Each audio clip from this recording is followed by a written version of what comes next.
Good morning, everyone. Welcome back to the Dark Souls 2 live stream series. I've once again had to do battle with OBS to ensure that this can go live smoothly. For some reason, and I'm not going to go deeply into detail about this because, as many of you are aware, I try not to go in depth when it comes to my setup process or the issues that I have with it, because I think it's ultimately not very interesting. But for those who are familiar with OBS, I used to be able to record any game that I would have running on my system using screen capture, but now some applications are not recognized by that as of a recent update with OBS. So I now have to use the video game capture, which is a different form of source.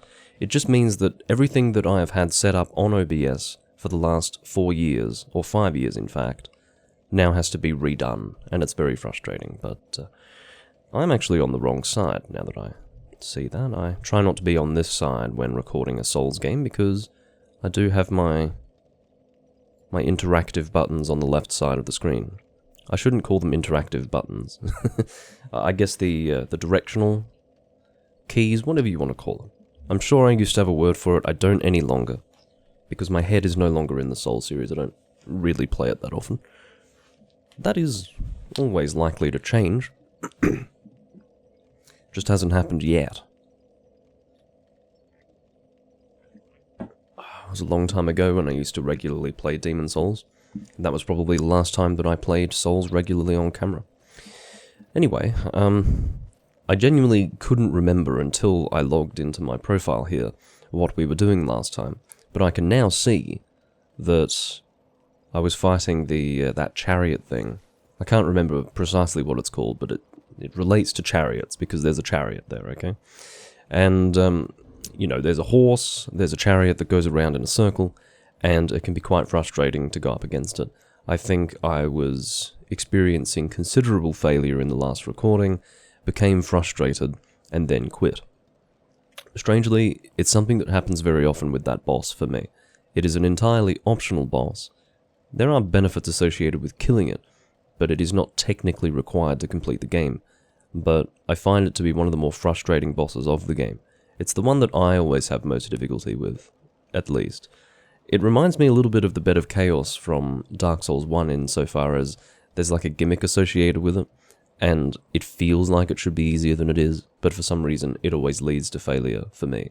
Maybe whatever I need to do just doesn't work with my brain. Maybe there's some sort of incompatibility there. Now, I've probably already mentioned this in the previous recording, but I have no memory of having done so, so I'll mention it again. Obviously, I originally wanted to spend some time before proceeding through the game, gathering sunlight medals and getting the sunlight spear through the Covenant of Sunlight, but that is not going to be happening, at least not for some time. 2 reasons why. One, it's quite difficult to actually get into online sessions, I think because of my soul memory level.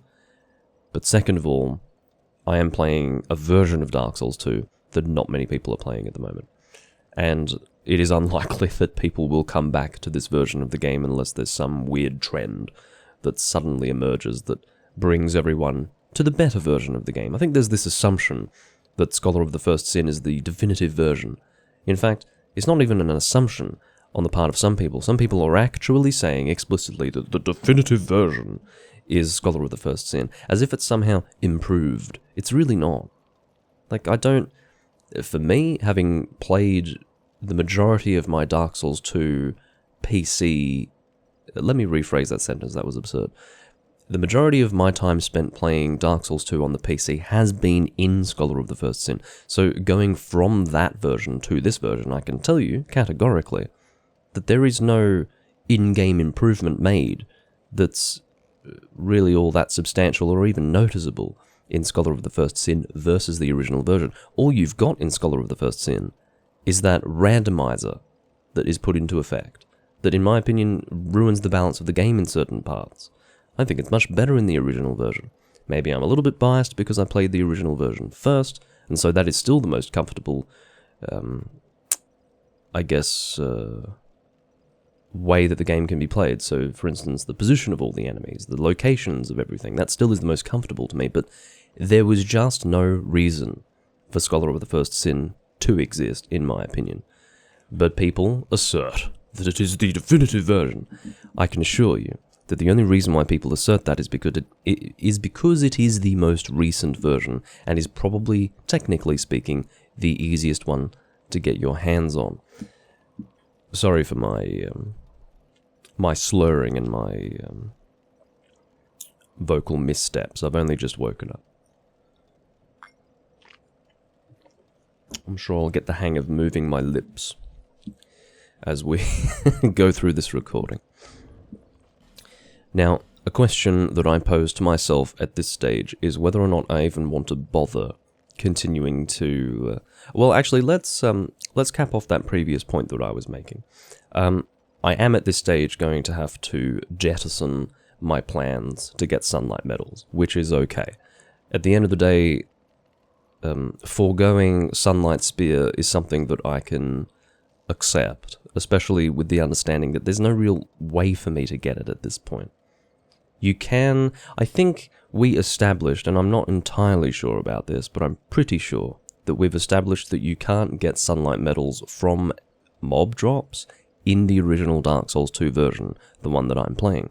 The reason why that was not clearly established online in the walkthroughs that I was looking at was because people think that Scholar of the First Sin is so manifestly definitive that they don't even need to specify that the guide is for Scholar of the First Sin, because they make this assumption that no one could possibly be playing the original Dark Souls 2. Do you see what I mean? Like, it's as if the huge popularity that Dark Souls 2 had gained was not during the first iteration of the game. It was, by the way. It was during the first iteration of the game, so therefore it would stand to reason that a lot of people would still be playing their original console version, which they bought at the time that the game was exploding in popularity. Now, I no longer play the PS3 version, I play the PC version, but that's, there are various reasons why I've chosen to play the PC version. But still, I find that honestly absurd, that people are so lazy that they don't even specify whether or not something applies to Scholar of the First Sin or Dark Souls 2.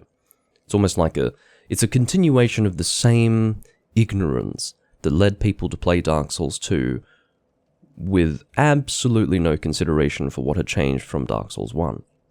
They didn't know about it, so they didn't care. They actually didn't care, and they were not interested in informing themselves of what they were missing out on. Same thing with the people who only ever played Scholar of the First Sin. They don't even consider the existence of the original version of Dark Souls 2. It doesn't exist to them, so it is irrelevant, doesn't enter their mind. To me, as I say, it's an extension or a continuation of the same ignorance. But there you go. Same shit, different smell, perhaps. What I would say is same shit, same asshole, different smell. Because we're dealing with the same community at the end of the day. Now on to the next point. I don't know if I should keep trying to fight this boss or not. Let's give it a try. The thing that really does me in when it comes to this boss, and I feel like I'm wasting this human effigy, quite frankly, it's really not worth it. I think I'm just at this stage trying to get back at this boss for giving me such trouble in this recent recording. It's such a historic, almost legacy adversity. Legacy adversity, what a strange phrase. Something that I used to struggle with when I first played Dark Souls 2. There were very little there were very little obstacles for me in Dark Souls 2 that would really grind my gears to the most extreme extent of that phrase. But this boss was one of them. I used to be driven absolutely fucking potty by this boss back when this game came out, and here I am in 2024 experiencing the same shit. And the reason why is because I don't play this game regularly anymore, or I don't play Souls regularly anymore. So any gains in knowledge and ability, or muscle memory, or whatever, that I may have experienced in that time has sadly disappeared, and so now I'm almost back to square one, having to endure this shit boss. Hey guys, P-Berry and your new uncle. There is never a good way for me to refer to you. But anyway. If I call you uncle, that sounds strange. If I call you your new uncle, that sounds even stranger. So, but I suppose that's part of the pleasure that you get out of having a name like that. So what I'm going to do, just because I feel like I deserve it, I owe it to myself, is a better way to phrase that, is I'm going to approach this boss very slowly and carefully. Methodically is the word that I would use. And the point that I was going to make previously is that when I fail at the hands of this boss, it's usually a result of an increasing level of frustration and an increasing level of recklessness that gets applied to my strategy for dealing with the boss. I try to get through it faster. I try to go at it more pig-headedly, almost. You know, smashing your head against a wall being the strategy of choice, which really doesn't work, as I think I aptly demonstrated in the previous recording, so we'll see what we can do. What I'm going to do is go in there fresh-faced, clean slate, let's go at it slowly and carefully, and see if we can succeed. I think we can, personally. I think, like many things in Dark Souls, and really the same applies to other games that are difficult, sometimes it's really your frame of mind that's going to affect your success, more than anything else, more than your ability to play the game sometimes. I mean, yes, you do. There is a requirement, like a base requirement of skill that is developed through experience, but sometimes really it's that state of mind that you're in, that headspace, that's going to bring you to victory, or not. May cause failure as well. Apparently you're catching this on your lunch break. Well, that's good. I'm glad that the timing aligned so well there.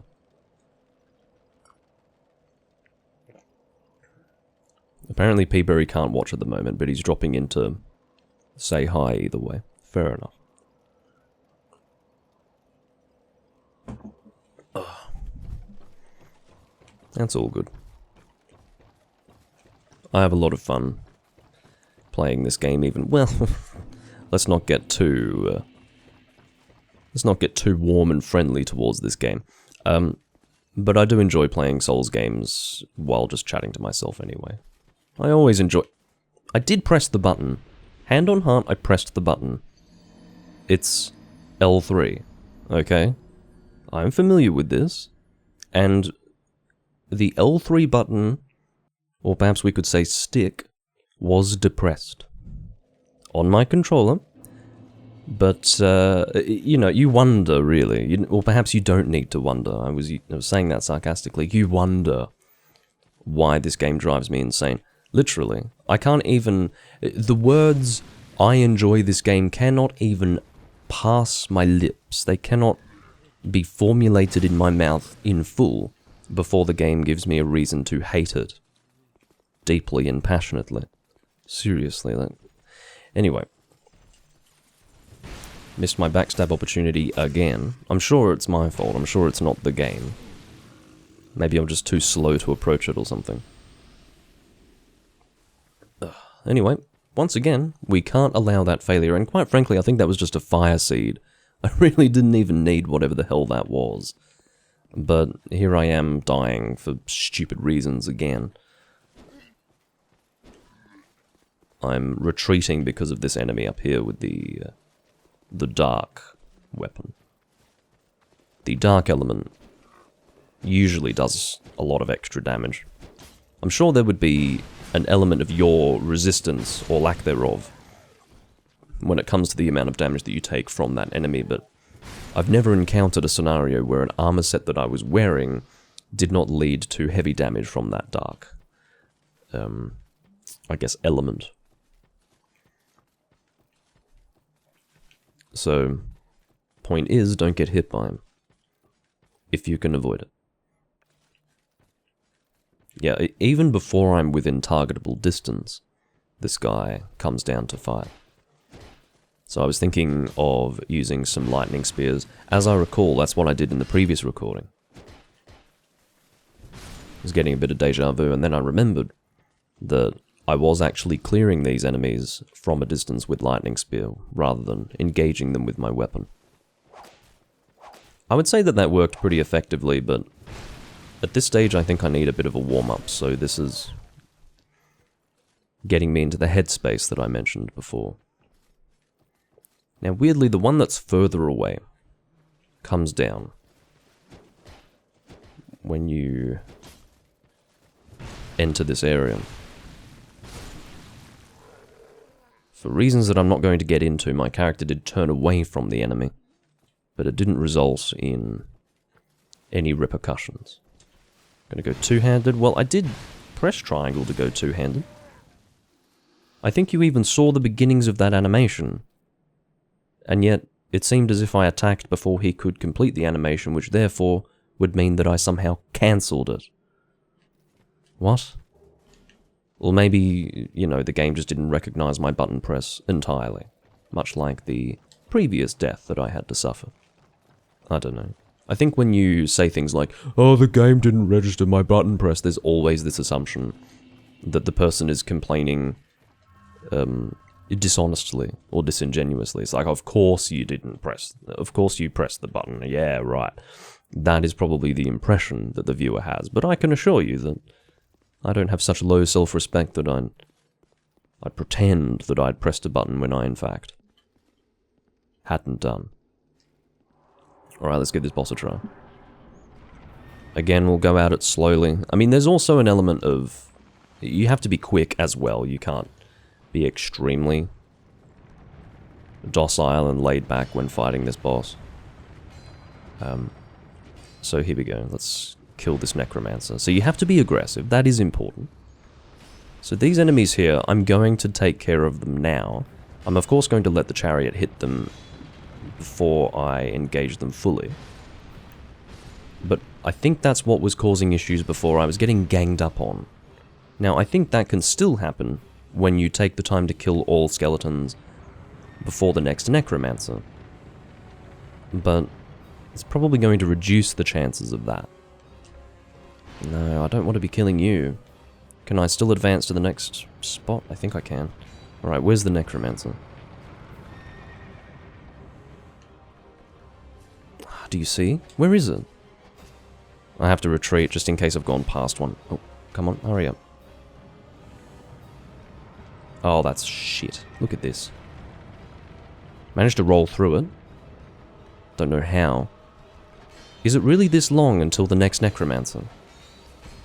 Oh, I'm being... Yeah, okay, great. Quickly hit them, and then Estus, quickly. No. Look at that. So I approached it as slowly and carefully as I could, and yet I still failed. I don't know if I missed a necromancer, I don't think I did. There's so many of them. And by them I mean skeletons. I'm not... Do you know what? It's not worth it at this point. I'm not going to take the time to work out how to get through that fight now, like to almost relearn the fight, to get a shit number of souls, because at this stage in the game, those souls are not worth it. So, do you know what? I'm going to have to accept that I can't kill that boss in this playthrough. Sorry, I'm just not doing it. It's my Achilles heel, and some might just argue that I suck, and that's fine. My position is that it's my Achilles heel. Your position might be that I just suck at Dark Souls. At this stage, I don't care. I don't care. I'm happy to try and prove otherwise as I continue through the game. The question now is, where do I go next? That is the question. Because that's a dead end, killing that boss. That doesn't allow me to continue in any other direction. So where do I want to go now? Of course, there are the 2 DLC locations that I have yet to venture into, but I think there might be other places for me to go that I have yet to visit. I haven't gone through the doors of Faris, but there's no real reason to go through there. I don't even remember where the second bonfire in the Doors of Pharos is, but there's no boss in the Doors of Pharos. So it feels like I would be going through it, and then not really getting anywhere, if that makes sense. I wouldn't be achieving anything. Aldea's Keep. The rest of these bonfires, I think, or locations, are DLC ones. Where can I go that I've not yet been? I think the Blue Cathedral. That would require the killing of that boss, and I think I killed that boss for other reasons as well. Just bear with me while I look around and try to jog my memory of where I can go that I haven't yet been. Earthen Peak, what bonfire would that be? Huh. Well, no, I would have cleared Earthen Peak to get here, so... Who knows, is there a direction that I haven't yet gone in here? Possibly, yes, there is. There is a direction. See, I told you that I'd slowly jog my memory. I'm sure you guys were sitting there with very little confidence, but no, It's, what's it called? The Shrine of Winter or something like that? Something like that. So let's go there, shall we? I can't remember which direction to go in to get there, but I'm sure I'll work it out. How are we going for weapons, by the way? I ask that rhetorically, I don't expect you to answer. I'm sure I can get more weapons. So, I don't know why that's sitting there. Is that sitting there just because it happened to put itself in the first place? Or is that me telling my future self, as in myself of now, my present self, to upgrade it? I don't think so. Drake Keeper's Ultra Greatsword, so that again, so I'm just going to go through what these weapons are used for because, you know, I'm jogging my memory but also updating you, I suppose. This is intended to be buffed. That's my buffing weapon. Now, ironically, I think it's stronger just like that than my other weapons without being buffed, which is a little bit awkward, but that's only because I think that is fully upgraded, whereas these weapons are not. That's due to a lack of petrified dragon bones, and it is what it is. So I intend to upgrade that as well. I'm going to put away some of these weapons because what I usually do once I'm at this point in a build is I put away any weapons that I'm not intending to use for the build. So there we are. These are all weapons that are relevant to the build and that I intend to upgrade. So the Black Knight Great Axe is also a good choice. Technically better than the Smelter Sword. The Smelter Sword, the reason why I was using it there, in that previous location in the Huntsman's Copse, was because that is a much lower level area than where I'm going to be going now. So I was happy to use a weaker weapon. But here under these circumstances, in the next location, well, under these circumstances where I'm going to this next location, which will be at a higher level, I would instead be using, you know, either Drakekeeper's Ultra Greatsword, Black Knight Great Axe, or Dark Sacred Chime. Let's use the Sacred Chime for now. That is the weapon that I feel most perfectly matches the coloration of my armor set.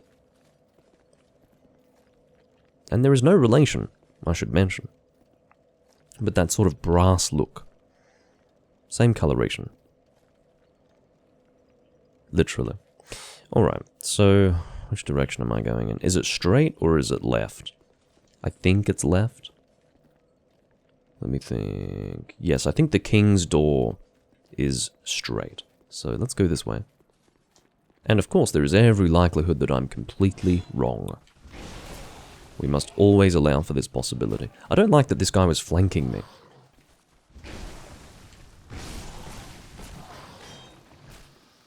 I also hate that it takes so long for me to recover from my own attacks. Look, it's just the absolute temerity of these enemies. Fuck's sake, look at all this. Look at this business. But you can see why it was so difficult to deal with them all. The way that they spread themselves around me. I mean, if I could go into a shielding maneuver just after attacking, that would be great, but I couldn't. That's the point. That's why I was taking so many hits. It's because once I wanted to, you know, retreat and use my shield to block the enemies that I couldn't hit with my more focused attacks. I couldn't actually do that because my character was recovering for ages. Alright, Shrine of Winter. I remembered that correctly. Examine. So this will take us to another optional location. You don't have to clear the Shrine of Winter.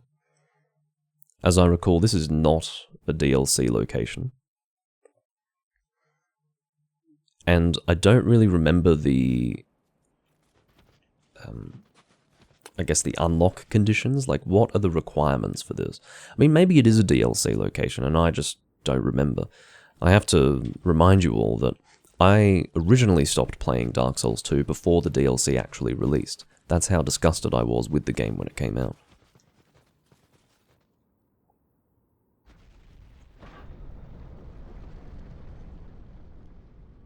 So yeah, by the time I played the PC version, and I must tell you that I hadn't played any of the DLC stuff until I played the PC version, you know, because yeah, like for me, it all blends into one. There was never a situation where I downloaded DLC and then accessed the DLC area.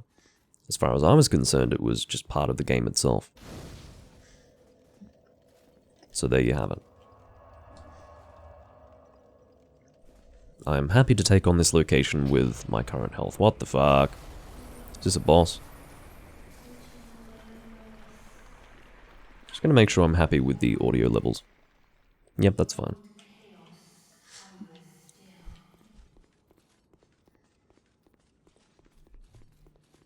Yeah, you can tell I haven't gone through this area very much. I'm like, is this a boss confrontation? It would be incorrect to say that I'm going at this blind, that I'm approaching this area with no prior experience, but I think I've only cleared the Shrine of Winter twice, or perhaps 3 times, ever. So, left or right? I think left can't be accessed completely yet. Go back, yes. Well, look, yes, I know. Look, my basic memories tell me that I can't continue in that direction, so I'm not being pushed back purely by this NPC telling me to go back. I'm being pushed back also by the fact that that coheres with my memories. The fact that I should go back and instead go in this direction. I mean, was that an enemy? It is an enemy. Hello, how are you going?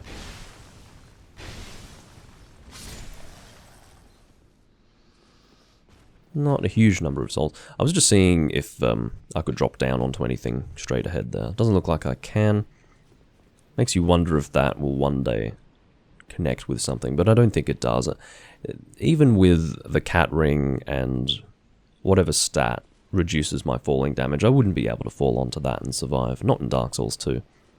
So, I don't know what the purpose of that is. That little break. Or the way it almost leads you to the edge of that. Like it's a direction you can go in. I don't know what the purpose of it is. I'm trying to make use of this. Not the best, really. Oh. He's turtling me. Or perhaps we could just say shielding me. The implication of turtling is that the person is shielding you and not stopping shielding you. Are they retreating? Was that a third? I don't think so. Almost looked like it. Alright. I'll use an Estus Flask, that's fine. By the way, that's one thing that I have been very neglectful of, or negligent about. It's acquiring Estus Flask shards. Or is it, well no, Undead Bone shards I think is what I want. What I'm actually referring to is not the number of Estus Flasks that I have, but rather the effectiveness of the ones that I have. So, that would be bone shards. I don't have many, and I feel like I can get more. And the fact that I'm at this point in the game and I haven't taken the time to do that, well, I obviously decided that getting more weapons was the priority. It's just I forgot the other things that I needed to do before I started proceeding through the game, but that's alright. Once we get through the Shrine of Winter, I'll try and work on that. Or if I reach an impasse, in the Shrine of Winter or feel like I need a break, I'll just do that.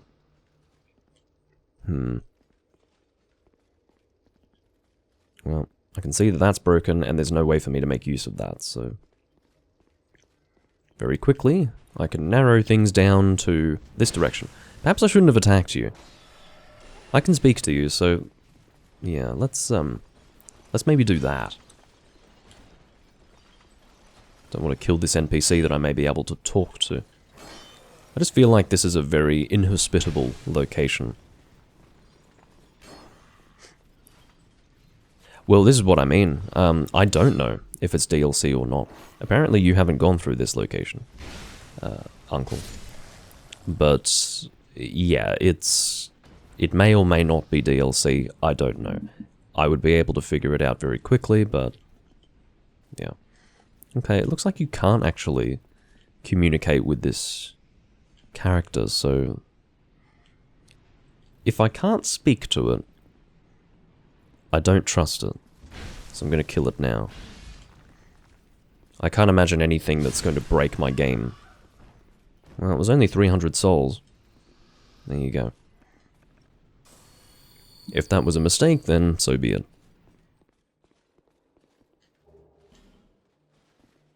That looks like such an ambush location. Like I'm going to have 1,000 throwing knives tossed at me if I stand there. Didn't happen. But it absolutely would not have been out of the ordinary for that to happen. Hello. As you can see, you just have to take things slow in Dark Souls 2. There's just constant ambush scenarios that you'll have to contend with. It's never ending. Always expect enemies to come at you from behind or from directions that you're not necessarily looking at if you're proceeding in a straight line, straight direction. If this doesn't go over this, I'm gonna... I hate that shit. When you are almost towering over something, and then your character can't toss it over it. Like, that is one of the things that bothers me most about the Souls series. Look at this. I'm trying to deal with you guys from a distance, but I can't, because the game wants to, you know, create barriers that I should be able to get over very easily. You can see that these enemies don't have much health, but they do hit for a decent amount of your health. So,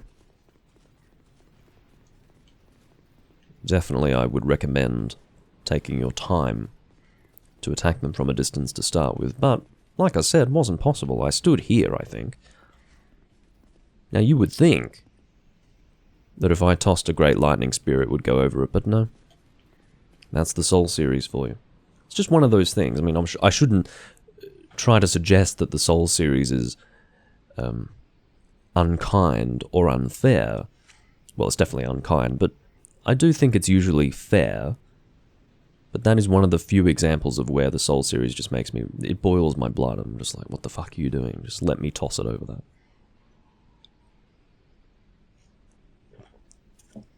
Ugh.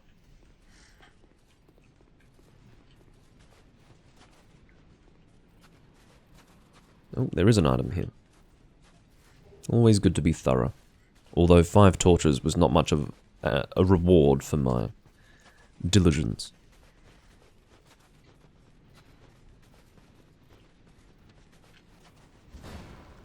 Looks like I can't get through this. Very well. Oh, is that an enemy? Looks like it. Remember, we do have invisible enemies in this game. I don't trust you. Oh, you are another player. It's one of those rare scenarios where I've got a player with me. That's why I wasn't too sure. Because it wasn't a bloodstain. I hadn't actually touched a bloodstain. But you see, there are so few people playing this game these days that I just... Yeah, wasn't too sure if that was another player or not. See, I don't trust you at all. That doesn't work if I don't have a target. Nagakuka is screaming in the chat again. Apparently the Shrine of Winter is DLC. Part of me wants to blame Google, but I think that if it took you a long time to find that information, it's probably more to do with the fact that it's preloaded onto the Scholar of the First Sin edition. Like I said before, People are so used to Scholar of the First Sin now that the existence of the original version almost doesn't exist. It's not in people's minds. It's almost been scrubbed from the record, which blows my mind, because again, it was the original version that was just in everyone's hearts and minds, and had everyone so chuffed when it came out. But yeah, Scholar of the First Sin dominates all discourse, and yeah. Ow! It is the only thing that exists in people's minds, is the point that I'm trying to make. And I think that's reflected in Google's results. I think, a lot of people wouldn't care whether this was originally DLC or not in the original version.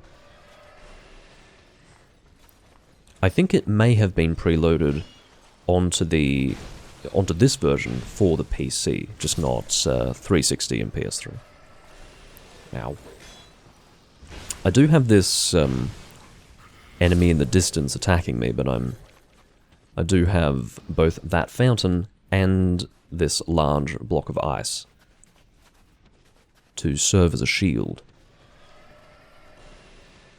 Just gonna make sure there's no other enemies around. Oh, yeah. Could have fucking guessed.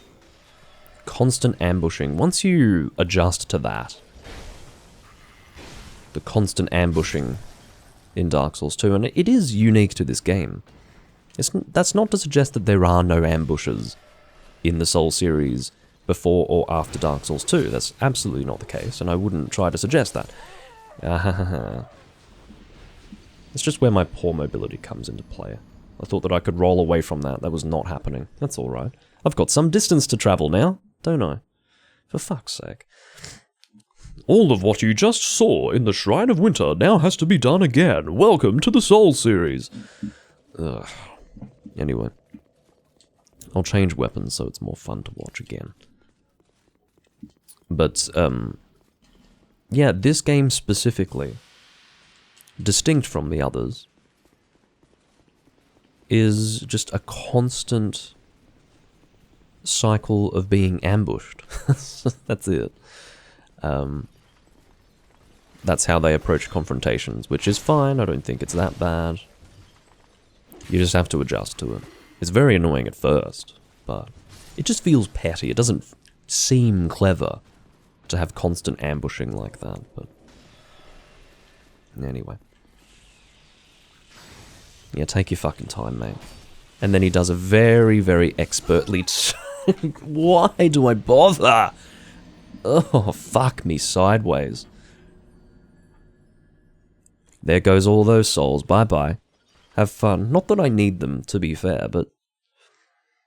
if I'm losing souls stupidly like that, it does affect my morale.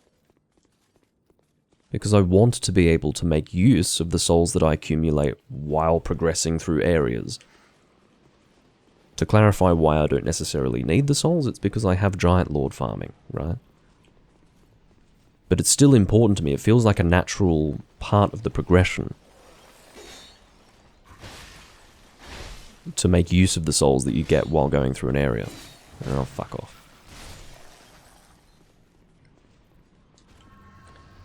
Like I say, it feels disappointing to come into a Souls game and die repeatedly. Because that just didn't happen in the past. But I have to accept that because I don't play these games very regularly at all, that's just what it has to be now. You can probably tell that I'm largely at peace with it. It's just there are moments in time where I do think back to how things were in the past, and it does frustrate me a little bit, but... surprised you didn't follow up with a bit. Oh, don't you do it. Yeah, look at that. That's the problem with the Estus Flask again. Ugh. Slow fucking Estus Flask, whatever. It's like a dance, but you're on a crutch. That's what it feels like. It feels like you're dancing with the enemies, but you don't have full mobility, or you're a bit slower, or whatever. And they can just take advantage of you. They can just get ahead of you. It's alright, I've got no fucking souls to show for any of this now. What was that? He went for an attack and then thought better of it. Oh, could I have an explanation as to why that follow-up attack did not fucking kill you? Because that's completely inconsistent with the amount of damage that I dealt to you in the first instance, unless I had counter-attack damage on the first hit but not the second. But even that doesn't feel quite right. Even that doesn't feel like it explains why you survived the second fucking attack. That was two-handed. Yeah, you can see that I'm sort of performing worse. It's because I'm becoming more frustrated and less patient. It's natural.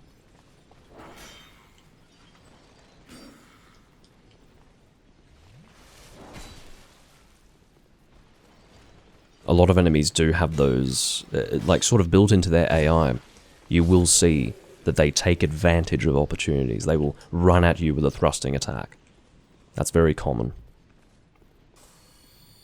In this game, written into the AI of enemies, it is that ability to recognize when you're down, or recognize when there's an opportunity for them to just sneak an attack in. And oftentimes when they do that, that's going to be the difference between surviving or dying. It's because they go for that attack when you are most vulnerable. Fuck.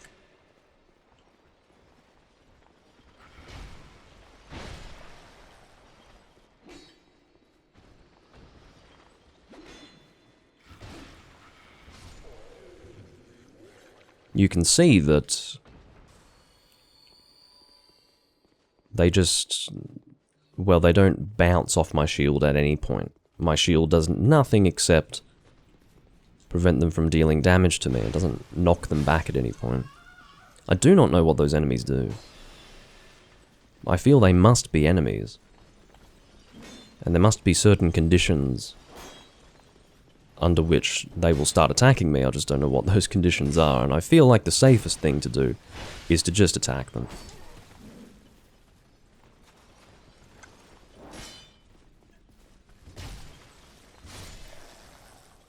I've done a very good job of eliminating backstabs in this game. Well, not eliminating, just making it much harder against most enemies to achieve a backstab.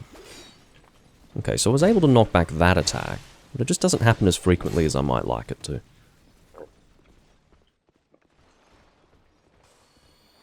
No, you fucking don't. I was sort of expecting my attack to get bounced off by the wall, but it didn't happen.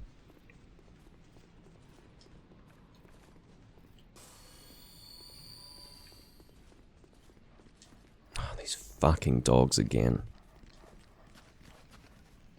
They are an actual problem. I was able to deal with them last time, but... I'm not going to say it was a fluke, but I was lucky to deal with them without much issue. They deal a lot of damage. And... oh, fuck, how far are they going to chase me?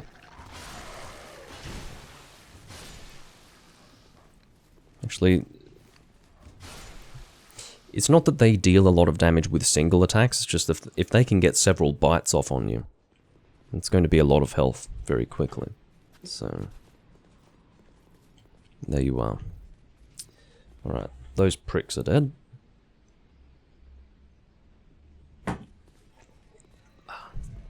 Let us proceed further.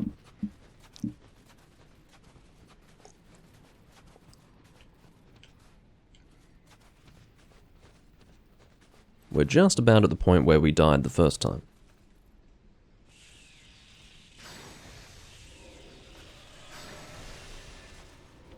I shouldn't have used an Estus.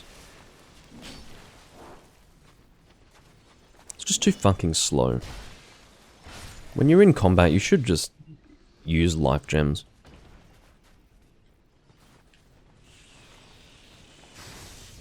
I'm glad that flinched him.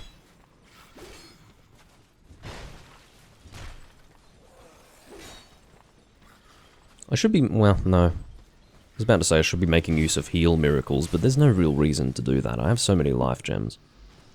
And they're so easily purchased that I don't think I really need to bother with that. See how much damage this guy takes from lightning. Probably not much. I don't know if I want to be exchanging ranged attacks with this guy. He's probably able to cast them faster than me, or at least more effectively.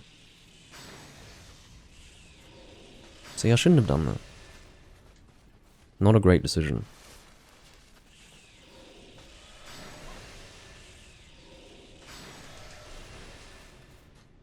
I like how I realize that something is ill-advised, and then I continuously do it.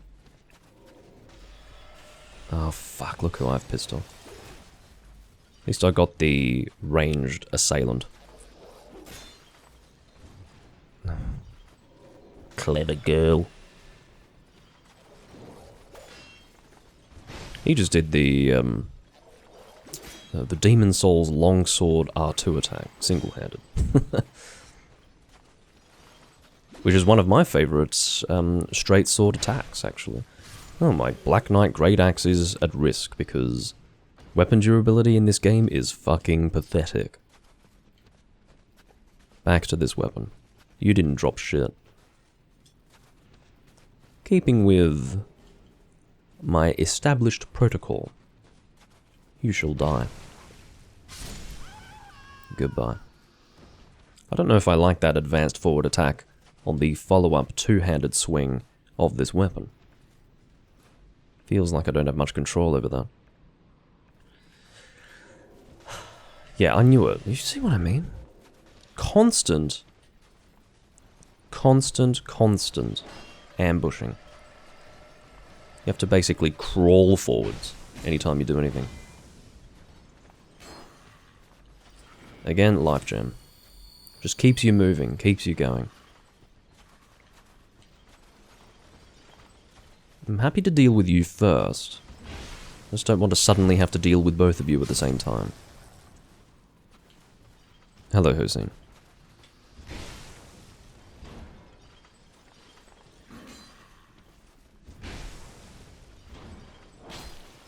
Yes, congratulations, I'm almost at the end of my stamina. If you could die now, thank you. Barely alive after your night shift? Well, hopefully I can help you to wind down, if you're not already completely wound down.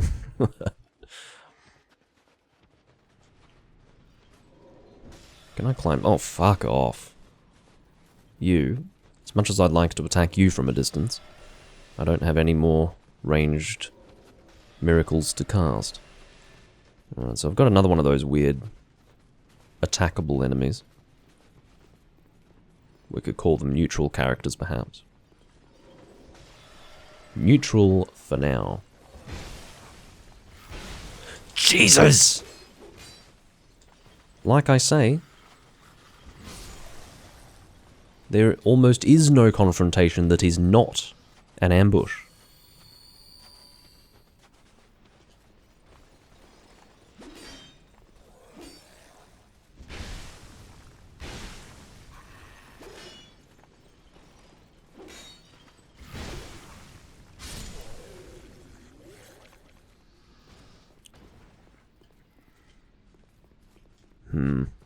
Looks like I can't proceed in this direction.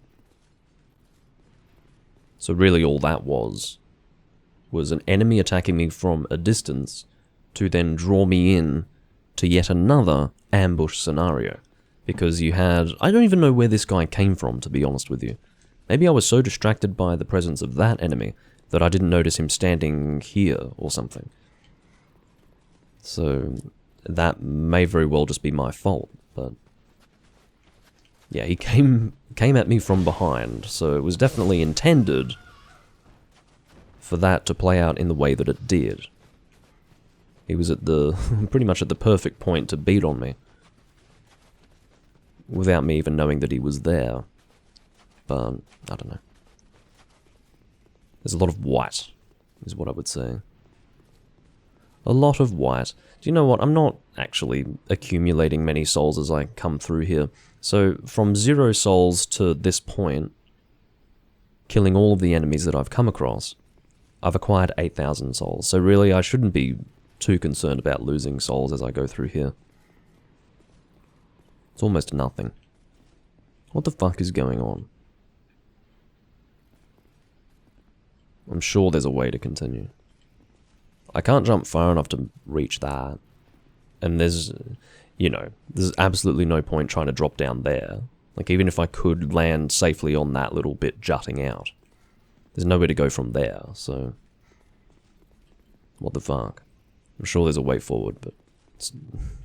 I just need to make absolutely sure that it's not in this direction before I go looking for alternatives. Maybe I can proceed over that way.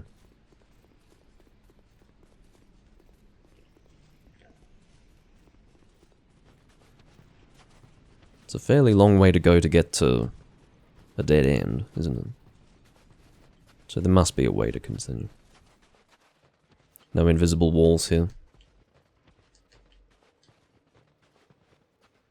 Doesn't look like it. What about back here?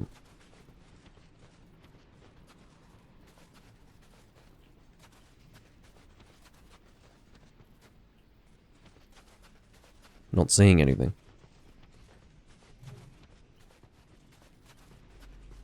And I can't scale this.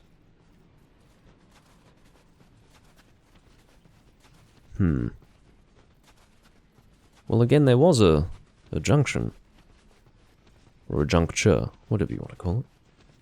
And I was able to go left or right, so maybe I want to go left now, at that point. Which would now be straight ahead, backtracking. Well, this is strange. Alright, well, I'll double check this direction again, and... Oh no, there's a... Can I go through that archway? That's funny, I thought that was a wall. No, I can actually continue through there. How funny is that? See, do you see what I mean? Do you see why I thought that was a wall? It's fucking... like this thick fog, it's almost like a fog gate. But no, I can continue through. It's fucking stupid. It's one of those scenarios where the environment actually misleads you into thinking that it's not even an entranceway.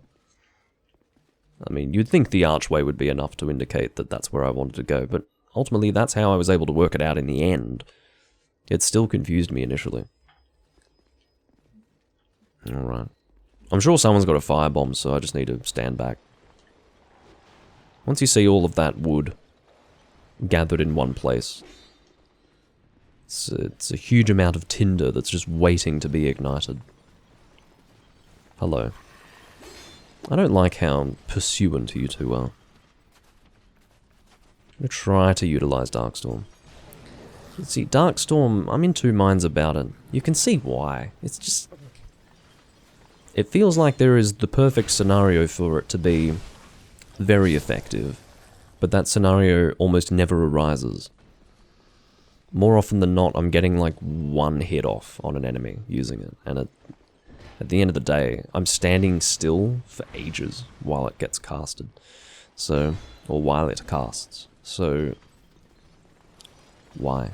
Why do I use it? I'm just not impressed with how it works. Maybe my expectations are just too high. Ice Rapier. Sounds like a cool weapon. I don't know if it actually is. That's what they're using. How does it work as a thrusting weapon? Or rather, the question that I ask, is it worth using? I bet the durability is very low. 50. Oh no. Just everything's fucking low durability in this game, that's the point. So, yeah, 50 durability compared to, say, I mean, the Lost Sinner's Sword is 50 durability. Why? I've got no idea. It looks like it has fairly robust construction, okay? Whereas it makes sense for something quite thin and fragile looking and fragile sounding, like an ice rapier. That makes sense for it to have 50 durability. But what about the fucking... What's going on with the Lost Sinner's Sword? That doesn't make any sense. Anyway, let's go back to our chime hammer. I prefer mana, or magic. It's just called magic, I think, in this game. Well, not in this game, but in this series. I do prefer magic to cast things rather than limited use. But I think both work. I think both work in different ways. Let's put it this way. Having started with Demon Souls, I was not disappointed by the change. The change felt reasonable. It worked fine. In some ways, it actually felt better balanced. And the reason why is because imagine you've got a situation where you have a spell that's really, really good, and the only thing that would prevent you from continuously casting it is your magic amount. Well, provided you've got something that will repeatedly replenish your magic, you can just keep using that one single spell if it happens to be more effective than everything else. But in this situation, you do have limited uses, so you will actually find yourself being forced to use more of a variety of spells because of that limitation. So, for balancing reasons, I think that might work well. But of course, it's not required for it to be well balanced. How you would do it is you'd have the magic have a narrow use case if you wanted people to use different sorts of magic, rather than something that is useful in all situations. Like, for example, you might look at, I think in Dark Souls 3 you've got that huge swinging blade. That's fairly close to medium range. I wouldn't even call that medium range, that's more close range, that particular spell. Obviously that's not going to help you in ranged combat. So, you know, narrow use case is the way to go. I don't like how much health this enemy has at all. See, do you know what? I think that if I had decided to retreat in that moment, or evade, I probably would have been killed. Did you see that? The word unfair comes to mind. Just as I was saying before that the series is not usually unfair, that was fucking bullshit. That went through not just this wall, but that one too. Tracking me through both. Unbelievable.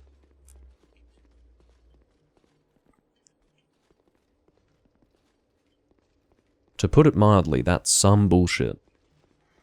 Didn't hit me, but still, if it had done, I'd be asking for my money back. I wouldn't actually, but yeah, I'd be fucking selling the game. If it had just come out. That's going back into the first room, yeah. I'm going in this direction first. I do realise that there are 2 doors. Don't worry, I'm a Zelda player, I don't forget an option. You know, if there's a direction that I can go in that I've chosen not to go in yet, I always keep it filed away in my head. It's probably more like video game, like general video game skill rather than Zelda skill. What are you doing? I don't like this enemy at all. That's what I've decided. I don't know how to deal with him. I feel like he's going to be fairly resistant to my attacks. I was just barely able to get my shield out in time. That's what I hate about these heavy weapons. I can't really get my shield out in time to deal with them. Oh, sorry, to deal with the counterattack of an enemy. Alright, so I'm going to go down here, use an Estus Flask. Just need to create a lot of distance between myself and this enemy. You can see why, look at him chase me. He might be big, but he's fucking fast when you're trying to get away from him. Like every enemy in this series. Sorry, every enemy in this game. Alright, goodbye. 1,400 souls for that. Totally worth it. Is there anything up here? Probably not. I don't think this location's very good at rewarding you for your work. You know, some locations are good at that. They give you things while you progress to make you feel like you're achieving something. This location doesn't feel like that. It's very white and very... like you're not even reaching perceivable checkpoints or anything like that. It's just, hello, shitload of enemies, long drawn-out area, minimal pickups, deal with it. That's the Shrine of Winter, or at least that's the impression that I have of it at this time, not having gone through it very much in the past, and not having a strong memory of the Shrine of Winter as I play now. Like, for example, I don't know where the fuck I'm going, I don't even know where this leads. So, while I wouldn't completely say that I'm blind at this point, I definitely have limited recall on what's going on. Alright, life jam. You can understand why I was expecting a firebomb to come out at some point in this room. Who's a stream sniper? What are you talking about? Although perhaps I shouldn't be reading what he has to say with any... with too much importance attached to it. Sorry, for anyone watching the VOD, it's Nagakuka, although I don't think he's much of a staple in the Souls recordings.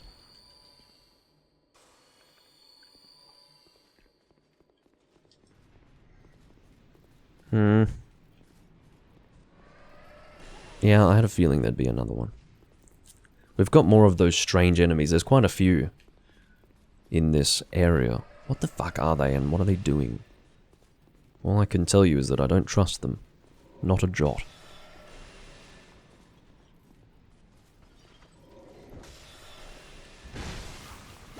My instincts tell me that, depending on what you've done in the game, this is probably not how it works, but it would make sense. Where if you had done a certain thing in the game up until this point, they would actually attack you. What was with that flurry? I can live without that, thanks. But yeah, if you'd done a certain thing in the game up until this point, maybe they would be aggressive, but because I haven't done that thing, they're just dormant. But I feel like that's probably not what's going on. The reason why is because I'm probably overthinking it. It's probably not anything that complicated. It'd be cool if it was, and like I say, it would make sense, but on a balance of probabilities, I'd say not.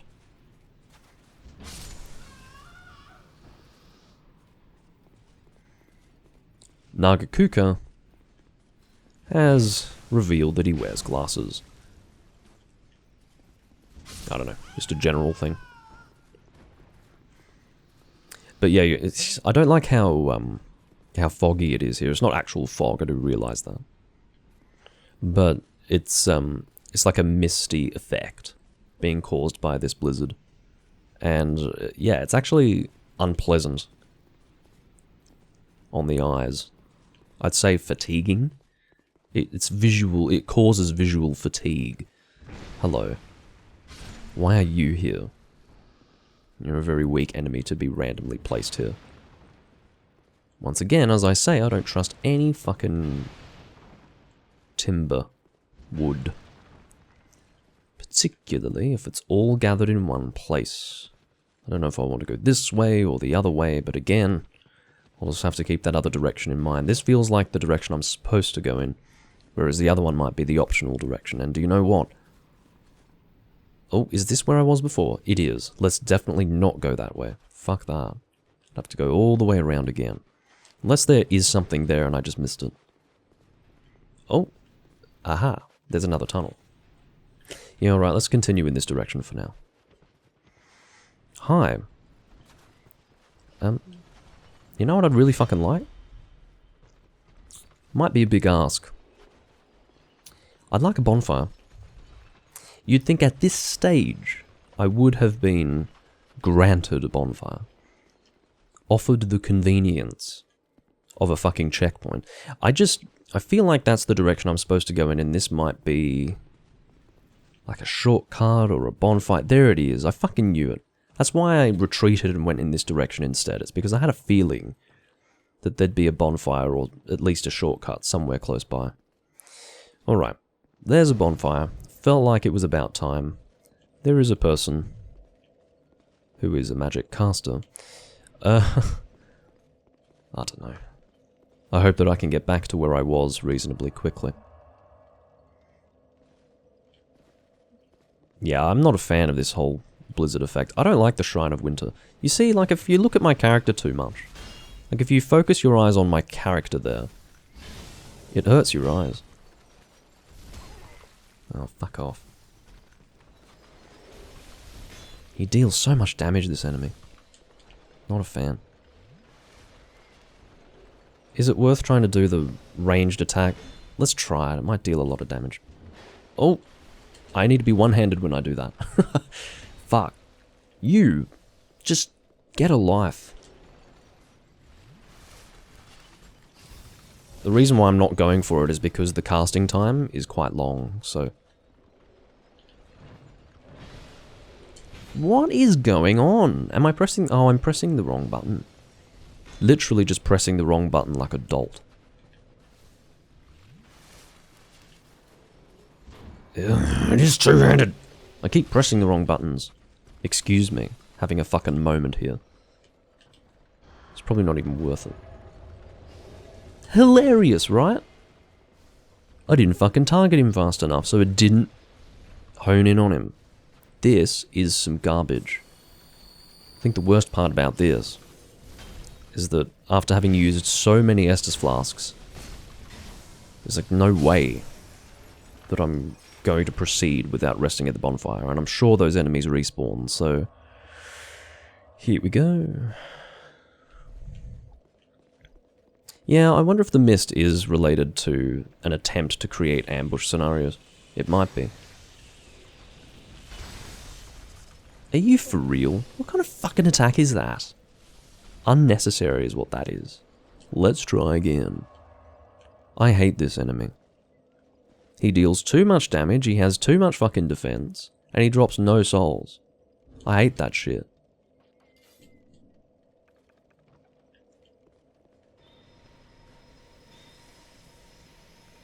Let's do it, you fucking asshole.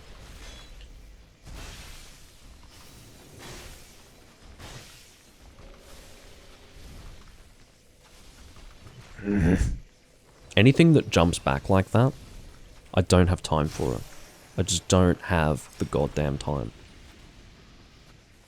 It's probably also worth mentioning that I don't think these enemies are very weak to, or very susceptible to lightning damage. Which is what it is. I mean, I'm sure they're weak to fire. Which begs the question, should I... Well, no, there probably is no miracle for applying fire damage to one's weapon, but I can always get... Well, it's probably not turpentine in this game. What's it called? I'm sure there's... Oh, I can't remember what it's called. But there is a way to apply fire to your weapon in this game. Okay, I'll just be extremely aggressive when I want to fight you. You gotta love it when that's the way to kill an enemy, effectively. Just mash the fuck out of them. As I recall, the Soul series was meant to do away with that kind of RPG combat, where you're mashing an enemy to death and stun-locking them, but as you can see, that is the best way to deal with those enemies. Prevents them from doing anything. But admittedly, I am using heavy weaponry, so I suppose it makes sense to make use of how it flinches people. So I'm doing this calculatedly. I do realize that there's that guy standing by the stairs, but I'm trying to kill that one first, because I knew that he would die faster, and then that way I'd be in a situation where I wasn't dealing with two enemies at once. Now, the reason why I'm backtracking on my decision to equip the Smelter Demon Sword is because while it is fire damage, which I think is better against these enemies, it's not very well upgraded, that particular weapon. You can see I just prefer evading through enemies rather than being reliant on a shield. Case in point for why backstabs are fucking bullshit in this game. They have been neutered. I've decided that neutered is a more, I guess, emotive and deeply expressed version of nerfed. Which I suppose it is, but anyway. Look at these little fuckers up here. Should I just leave them be? Because I'm sure they're respawning anyway, so why even take the time to kill them? Doesn't look like I can at this stage.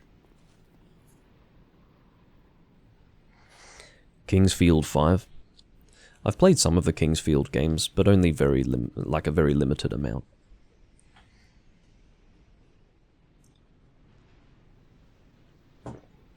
Unless you're jokingly referring to this as Kingsfield 5.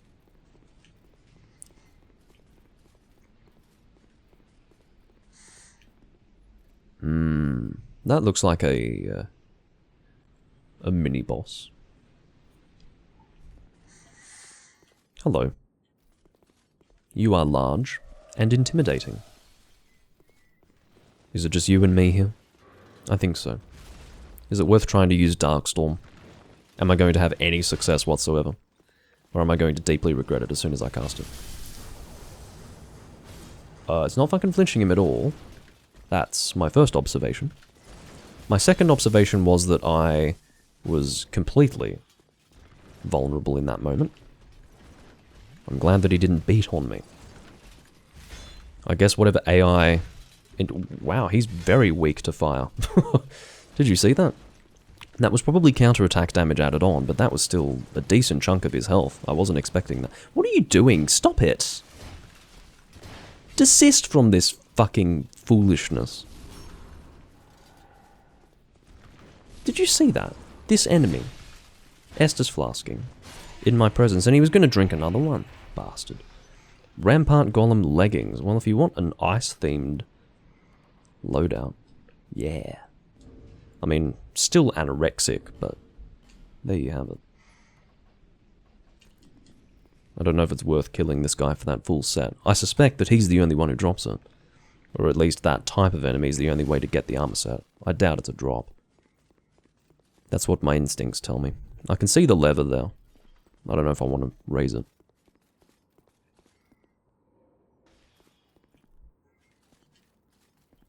Does it not open from this side? Well, we've just had the direction we're going to go in very clearly established. It has been narrowed down for us. Weirdly, I haven't been given the opportunity to go back. Do you remember when I retreated to get to that bonfire? I haven't been given the opportunity to go back to that point, so hopefully I haven't missed out on anything significant. Wow, you suck. I was standing still for ages. But yeah, we'll see. Where the hell are we now? Oh, shit. Well, I guess we'll go this way first. Feels natural. Definitely going to make use of this axe, although I'm at just about half durability. Oh, nope, these enemies are not the ones that I thought they were. They are the weak shits. One of which we saw before. I don't know if weak shit is the most articulate description of the... Oh, just almost missed him there. I was about to say just barely killed him, but... well, that's actually still true. I think almost killed him would have been the phrase that I'd use had I failed in that moment. It is locked. Oh well. Went in this direction unnecessarily. Not sure what to do with these unopenable doors, but my only recourse at this stage is to ignore them, I think. Openable door. What's all this movement I can hear? Oh, hello. Where the fuck did you come from? Seriously, where did you come from, and why am I being ambushed by an enemy of this size? You'd think I'd fucking notice him if he were hanging around. I have to be very careful with his Estus flask use. Yeah, let's just beat on him. Let's not even give him that opportunity. Where did you come from? This is important, because I am proceeding through this area with the understanding that I'm likely to be ambushed at any time, so I am being very careful. And yet you still managed to just appear from somewhere. Note, he didn't come from this side, okay? He didn't come around unless he did, and he's just really fucking sneaky. Do you think that's what happened?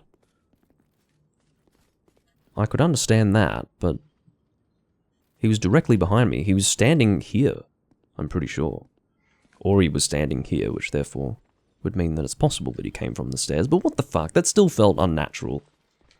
It felt like an ambush that shouldn't have happened, okay? I'm not satisfied with that outcome. And I'm sick of being constantly ambushed in this goddamn game. At a certain point, it just becomes pathetic. It's like, alright, it's predictable now. It's not difficult, it's predictable. Let's have some more fun confrontation. Like the old game. Games plural, actually. Demon Souls and Dark Souls, but whatever. Yes, it is the usual Dark Souls 2 encounter, and that really is the problem. It's the constant nature of the ambushes. I think ambushes are important. I think they should be infrequent so that you're not expecting them, or that you might be drawn into a scenario where you've forgotten that there's the potential of ambush, and then you've got a false sense of security, or you're not paying attention, and then the ambush just annihilates you. But that's not what happens here. It's just constant. And surprisingly, it can still fuck you over. I suppose it's a constant reminder that you can't become complacent. You have to be on your toes at all times. But there are other ways of keeping you on your toes, like having enemies that are well designed. I'm just waiting for some of these to actually function. What is oh, you're an invisible enemy. Congratulations. My weapon is at risk at the worst possible time. Have to keep an eye on your oh, it is actually fucking broken now. Changing to the Lost Sinner Sword. Where art thou?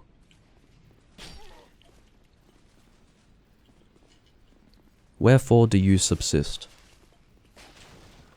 You are actually hiding behind the boxes. That's amazing.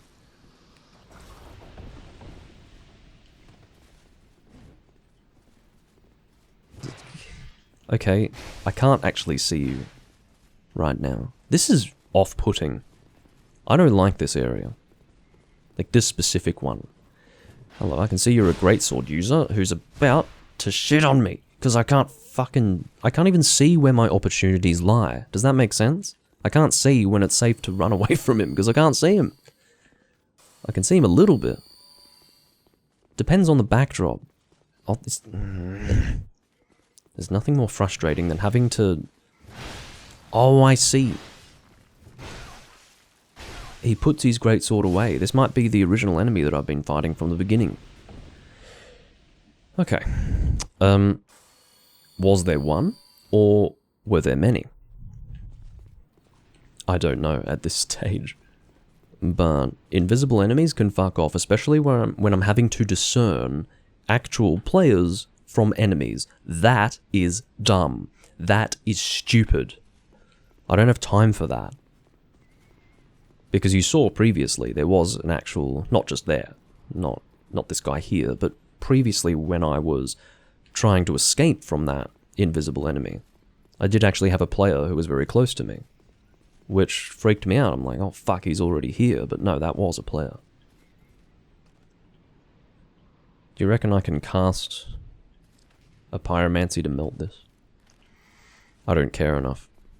I don't have pyromancy anyway, but if I did, maybe that would work. That would be kind of cool. You don't get much interactive stuff like that in the Souls series, so my instincts tell me that you can't do that, but if you can, that would be nice. Interactive world, I guess, is what I'm trying to describe. Where you can do things like melt ice. That's a melted chest. Well, maybe there is a way to melt things in the Shrine of Winter. At this stage, I don't know how one would go about doing it.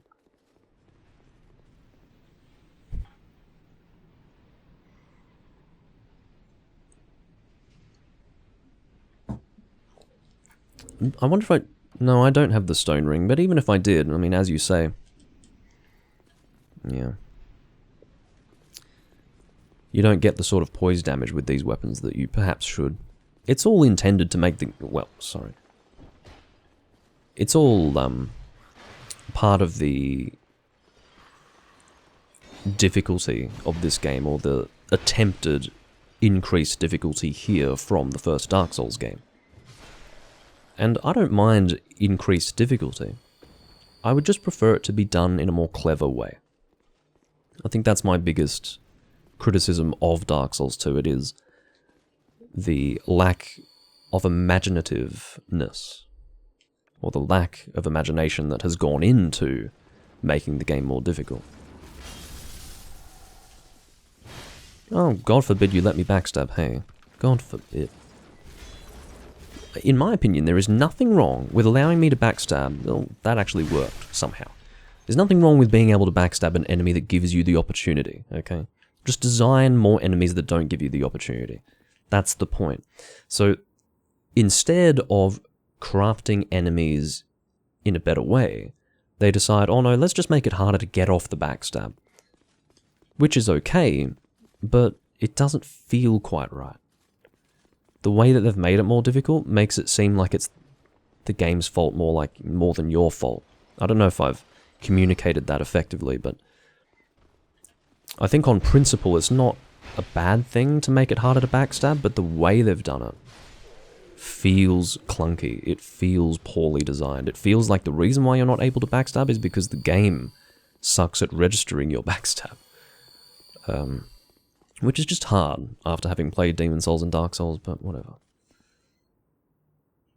I'm not going to tear into this game too much, because I don't want to have that conversation. I've already had that conversation, and as tempting as it is to be drawn into it again, because I am currently playing this game and currently dealing with its bullshit, I don't think it's as fun as it could be. Hello.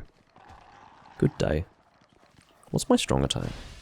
Not something I want to be doing, as you can fucking see. Alright, I do have my shield at the ready.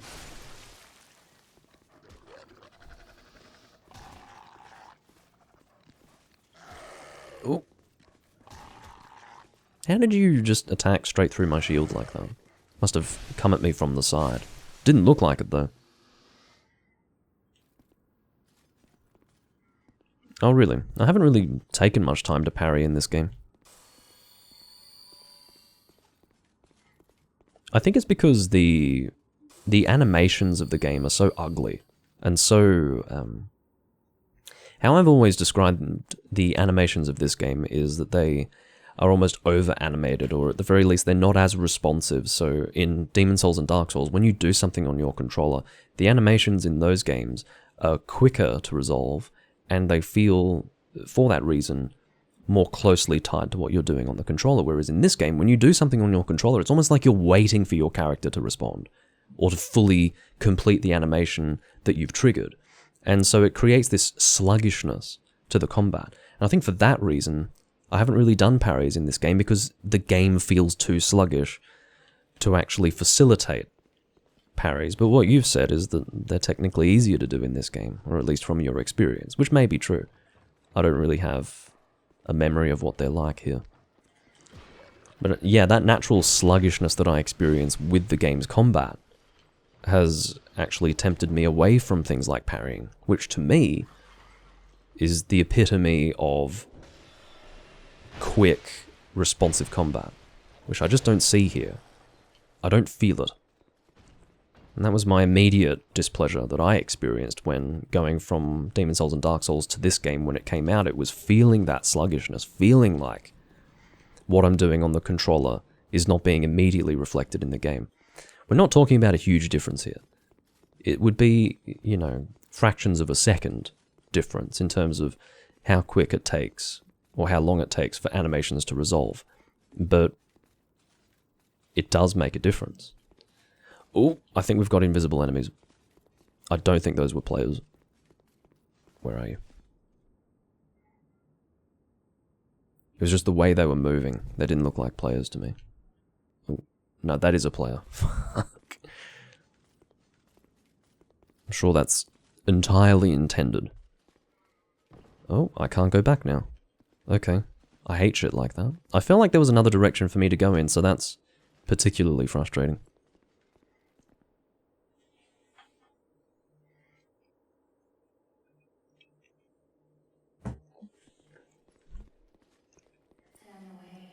Yeah, well, I can't. Can I? I'd love to, because I feel like there was another direction for me to go in. But I fucking can't turn back. Ugh. That's almost like the game pissing on you and then laughing. You have a feeling that you can go in other directions and you'd like to go in those directions first. You are prevented from doing that, and then the game's like, turn back, fuck off. Fuck off. Eat my ass. Imagine if I was forced to confront a boss or something. I would be so livid if that happened. Well, let's go back to the first bonfire, because I can see that we are back to the starting area now. I think, or I could be entirely wrong. What if I've completely miscalculated that and I'm confused right now? I think I'm confused. It looked like I had returned to the starting area.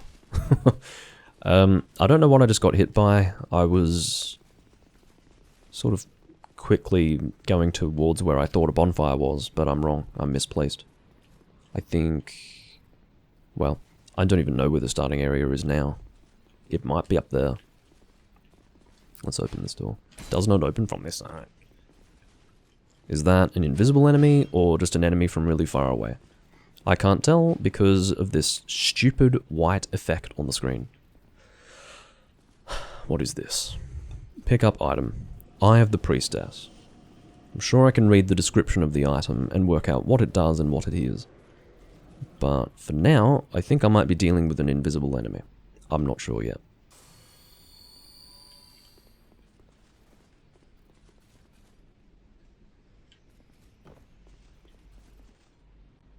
Oh, I think it's that guy. I hope it's that guy. I'd rather it be an enemy that I can see than one that I can't. I don't know if you're... Oh, I can see that you were trying to knock my guard back. Break my guard, whatever you want to say. Oh.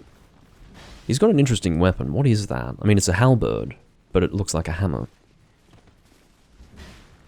I mean, you would think, right, that I was moving my left analog stick in a particular direction. I wasn't, I can assure you. I was allowing the game to track based on my targeting, and it singularly failed to do that.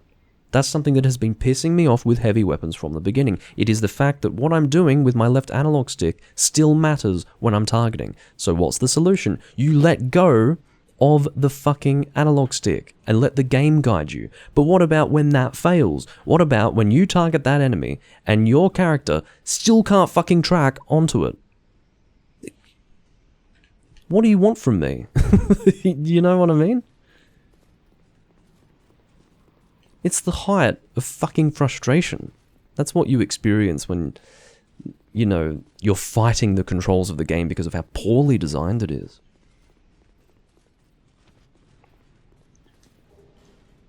And, you know, that's dangerous territory to get in when you're playing a Souls game and then you start blaming the game itself. But I'm confident in doing that because of the experience that I've had in Demon's Souls and Dark Souls when I played this game. You know, I have memories of a particular, like this is going back to, I think, around 2011. There was a guy who was playing Dark Souls and he was miserably shit at the game. Miserably shit. And all he ever did was blame the game. He never looked at himself. He never thought how he could improve his play. He would always find a way to deflect the responsibility away from himself. And he used to get eviscerated. He was just absolutely bodied with every comment that would come in on his videos. And it wasn't shit like, oh, you suck, bro. It wasn't that. Like, he was just getting absolutely destroyed because he was destroying himself. Like, his own credibility was absolutely gone from the recordings that he was doing because he would never accept that he was playing poorly or that he had room for improvement. It was all the game's fault. All the game's fault. And we're talking about a game as expertly crafted as Dark Souls here. So I do think of people like that, but it's with that understanding that, or my personal understanding of the series, where I have full confidence to blame the mechanics of the game itself when it comes to Dark Souls 2. You know, yeah, there's always opportunities and potential to play better or to even deal with the poor mechanics better.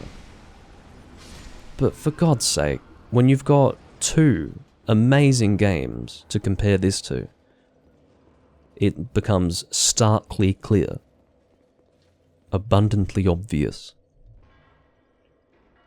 that this is an inferior title by a significant margin. And you know, a lot of people disagree with that, and some of them do exist. I do encounter people who even started in Demon's Souls like I did, and quite like this game. There's one viewer in particular that I think of, Paul, or Pavel. He actually likes Dark Souls 2. I will never understand why.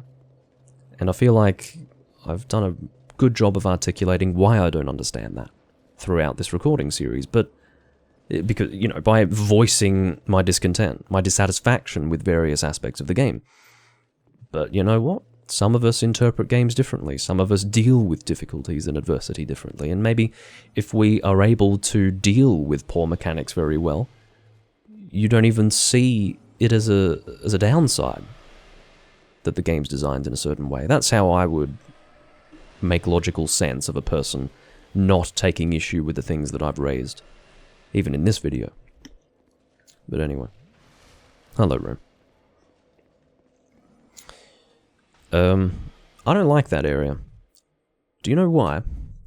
There's a lot of enemies in the area. I'm coming into the area some distance away from the enemies, and they're all attacking me from a distance. Well, not all of them, technically, but fucking hell.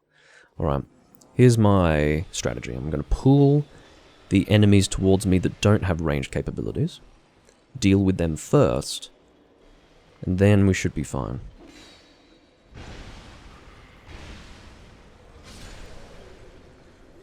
So, I did actually rest at a bonfire recently, yeah. I think I was so busy talking I didn't completely recognize that. Like I say, progression in the Shrine of Winter, not that nice. Oh, I thought that was... God, must be getting used to Elden Ring. Thought that was a critical strike opportunity. It was not. It was just a chance to attack him a bit more. Basically, I broke his guard, you see. Oh, God. Not a fan of that damage. Pretty sure this is a fully upgraded armor set, by the way. And I'm very highly ranked. Oh, that's why you're still alive. It's not that you're still alive, it's that you've respawned. Fuck. I retreated too far, as you can tell. You have too much health to deal with. And his presence there is actually blocking the enemy that I was fighting from getting here. Let's just try that again. 41,000 souls is what I have. It is, at this stage, not enough. Let me just verify that this is fully upgraded. Fully upgraded armor set. Soul level 197, and I'm still taking all of that damage from that enemy in new game. Mind blown. Obviously, the game expects you to rank up a lot. You know, you think about the first Dark Souls game, for example. I can't quite remember soul levels in Demon Souls. It was something like you'd be, I think, comfortably at endgame around soul level 70, something like that. You could probably even take on those, yeah, I think it's between 65 and, say, 80. That would be like your comfortable endgame soul level. In Dark Souls 1, sort of the same, but not quite. I'd say it would be 80 to 100 would be your comfortable endgame soul level. In this game, what the fuck's going on? I'm almost soul level 200, and I'm taking this amount of damage with a fully upgraded armor set. And, you know, there are better armor sets in terms of defense in this game, but yeah, it's a lot of damage to take. But I suppose this is sort of an end game area? I don't know if it is or not. It's definitely late game, not end game necessarily.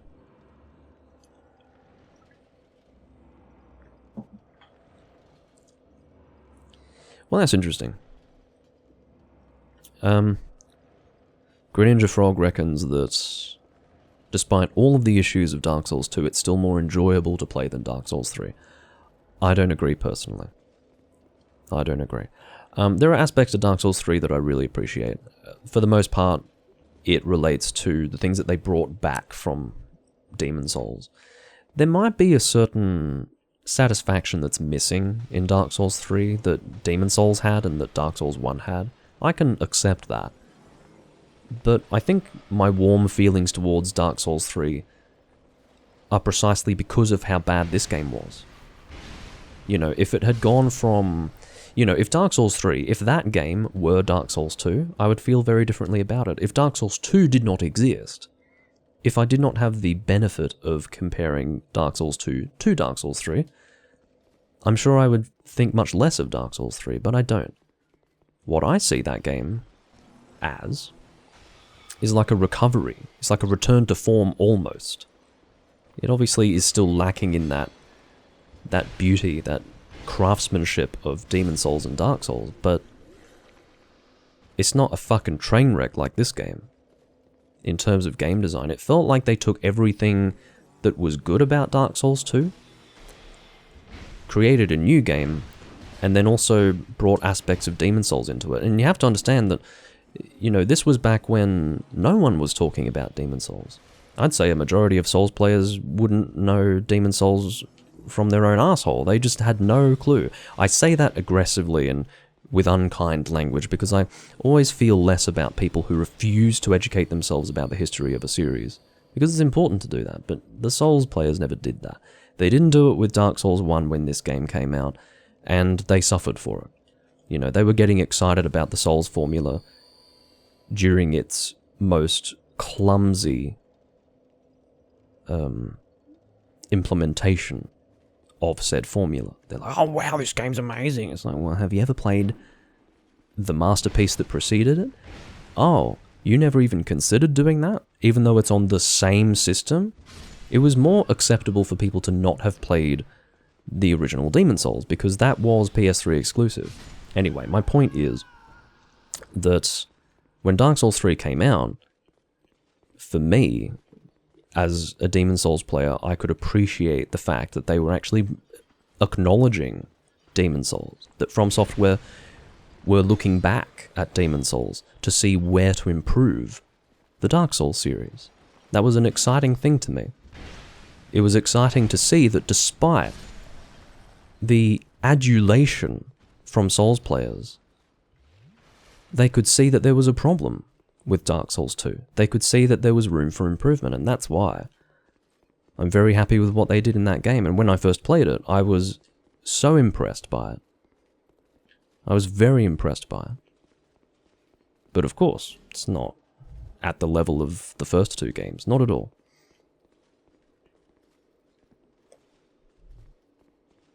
I've never seen that shortening that you're doing, the DAS. I've never seen that. It used to be DKS. I don't know if that's changed in the community now, or if that's your shortening, but it was always DKS, DES and DKS, so I don't know. But you'll forgive me for not reading what you have to say just yet. I have an invader. It's not a player, it would be an NPC, but I don't know where he's going to appear. I don't know if he's ahead of me or behind me.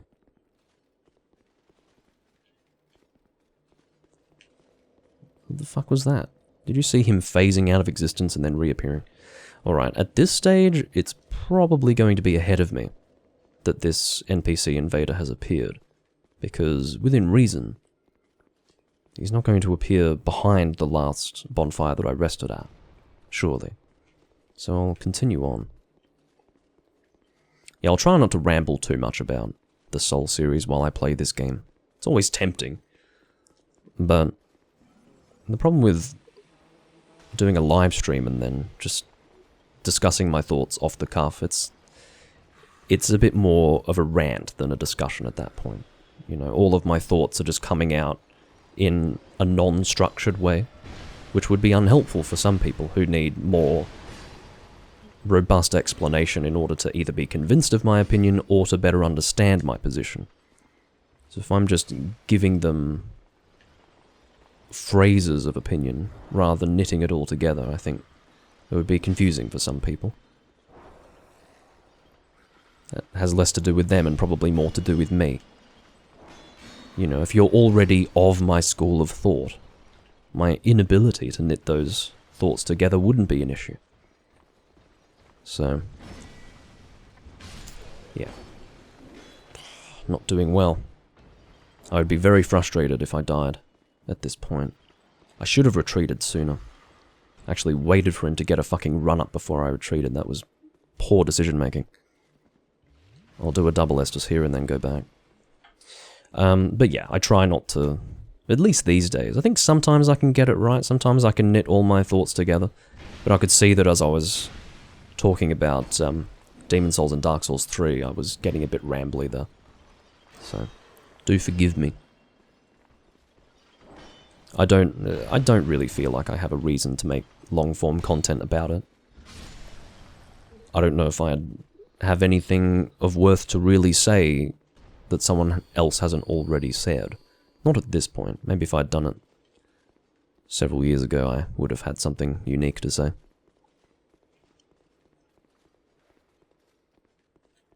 Hello. Where is this fucking invader?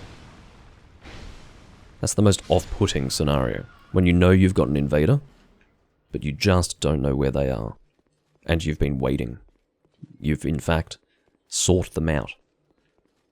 You still can't find them. Just reading what he said here. Yeah. Well, they weren't just filling in check marks.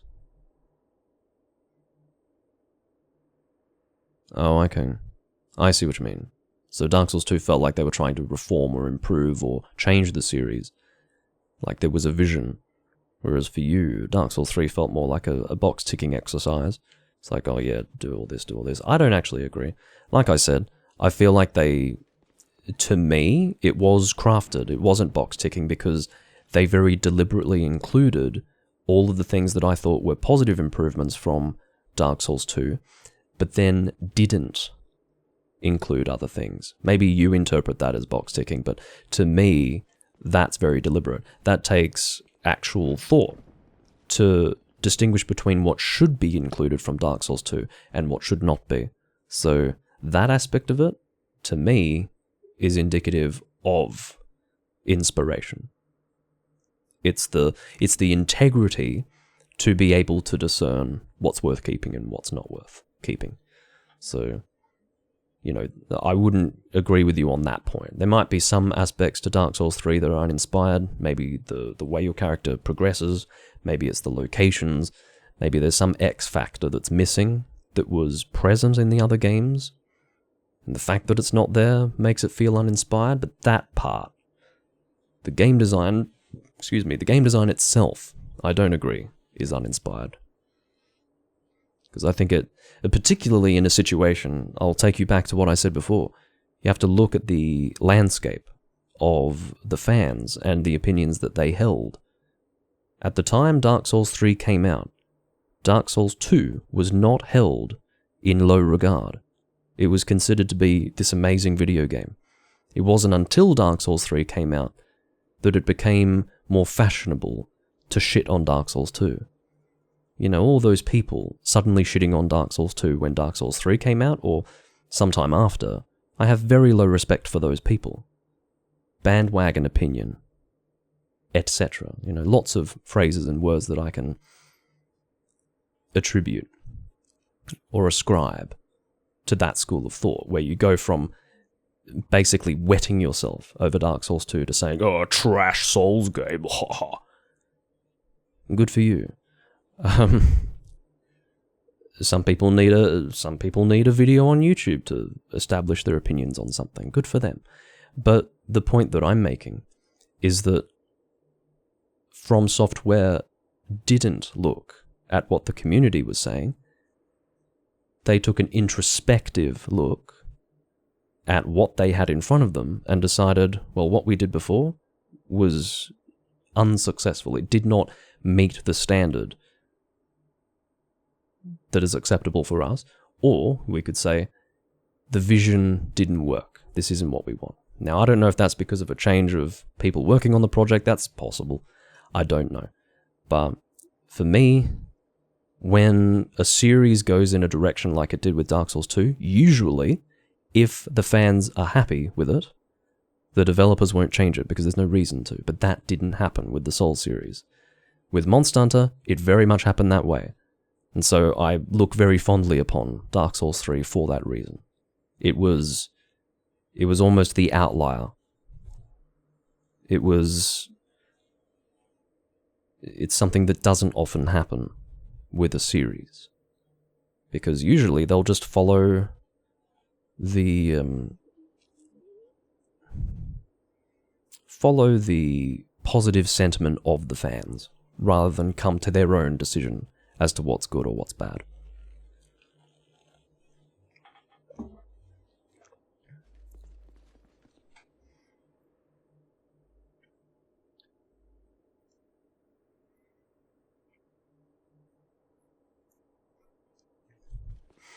Yeah, okay. Well, there's always the possibility that I haven't really gone as in-depth with Dark Souls 3 in terms of playing, oh, you prick, look at that! That's the most disgusting invasion I've ever seen from an NPC in the series. That is the most disgusting invasion I've ever seen in the series. That is the most Oh, fuck off. Fuck off. What a joke. I sought him out. I was trying to find him. Unbelievable. What a fucking joke. Just that desperation to ambush the player and to come up with new and increasingly unpleasant ways of ambushing the player. So let me get this straight. We've been ambushing you in every single confrontation for the last 2 hours. Well, we're gonna ambush you on a level beyond any of that. Get ready. Fuck off. I get nothing out of that. I get absolutely nothing out of that. You're not going to get any brownie points with me for stepping up the fucking pettiness of your ambush after I've been dealing with ambush after ambush after ambush. Do you understand? I'm already sick of it. So if you're going to give me... It's like feeding someone the most disgusting gruel ever, and then you're like, guess what? It gets worse. Have a mouthful of this. You know, I'm not going to be like, oh wow, nice work. You somehow made this disgusting meal even worse. I'm not going to be feeling that. I'm instead going to be retching at your disgusting gastronomic fail. So, you know, that's the way I feel when it comes to this fucking game and its ambushing. I'm so sick of it. Ugh. And do you know, like, when I first played this game on PC, and it was the Scholar of the First Sin version, I felt like I could be at peace with Dark Souls 2, you know, my previous animosity towards it. The disgust that I used to feel about Dark Souls 2. I felt like it was seeping away, I felt like it was in the past, I felt like something I could walk away from. And that was actually before I had played Dark Souls 3. I felt like I could just put my rage to bed, but do you know what? Every now and again it rears its head. I'm almost taken back into that same frame of mind from the past with this game, where I feel nothing but, you know, the word isn't displeasure, it's not hatred, it's a mixture of disappointment and a sense of loss, almost, at what it could have been, you know? An actual team of people probably put their heart and soul into this fucking travesty of a video game. And I think that's probably the saddest part of it all. You had all the tools at your disposal to create something beautiful, and you smeared it like a fucking infant over the canvas and just did nothing with the tools that you had. Anyway, rant over. Let's continue with the game. Let us continue progressing. Shrine of Winter, don't like it. I'm going to tell you that now. I do not like the Shrine of Winter. It is drab, it is uninteresting. I don't like the way it feels to progress through it. There's like no satisfaction that I get out of it as I progress. It's just, it feels almost never-ending. It's got that feel to it. It just doesn't end. I mean, everything that I'm looking at here is literally like a frosty version of the Lost Bastille. You know, like that's what I'm fucking looking at in terms of the scenery. It's like it's procedurally generated. I'm sick of this crap. This drab, grey fucking building. And when I'm not looking at grey drab building, that was good. I'm looking at blinding snow. Excuse me, got caught in my throat there. Looking at blinding snow. I'm not able to fucking see my character properly in some instances. This whole area sucks. It's just crap.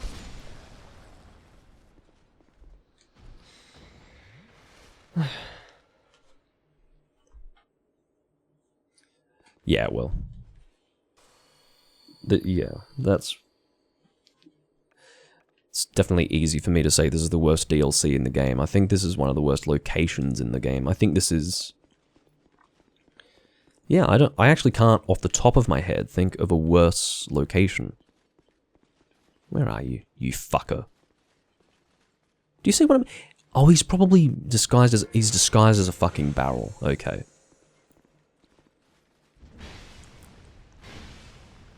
That explains how he was able to get behind me so easily.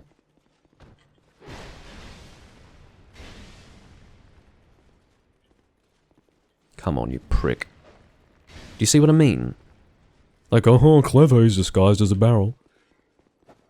You know, I'll take that from a player, but not a fucking NPC, okay?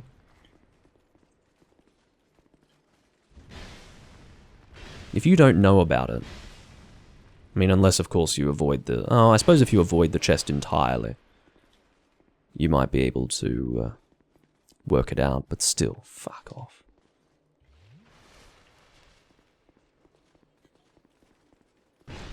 And then he breaks my guard with his first attack when he sees me again. What are you doing? Tricking me into thinking that he's retreating and then he turns around and strikes me.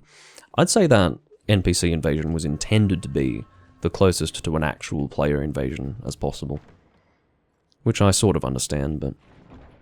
Again, you ambush me constantly for the entire fucking area. And then you finally hit me with the ultimate ambush. I'm not going to sit here and go, oh yeah, fair play, guys.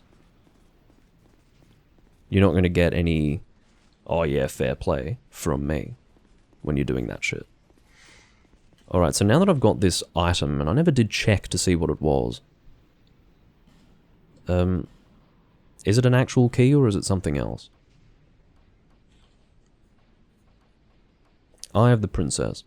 Allows one to see the unseen. So presumably now that I have this, I should be able to proceed. I'm not going to enter the mist, I think that's a boss. Although, so this is actually the starting area. This is. I was a little bit confused last time. But I can see that this is indeed the starting area. So, there are still parts of the Shrine of Winter that I haven't yet visited. Or at least we could say that my progression hasn't been complete yet. But fuck me, like, the sooner I complete this location, the better. I've had enough. What are you talking about? Don't worry. For those watching the VOD, I'm just reacting to my chat. If we are about to fight a boss... Oh, fuck off. Can't believe this is broken. I attacked like once after it gave me the warning. This is probably my strongest weapon.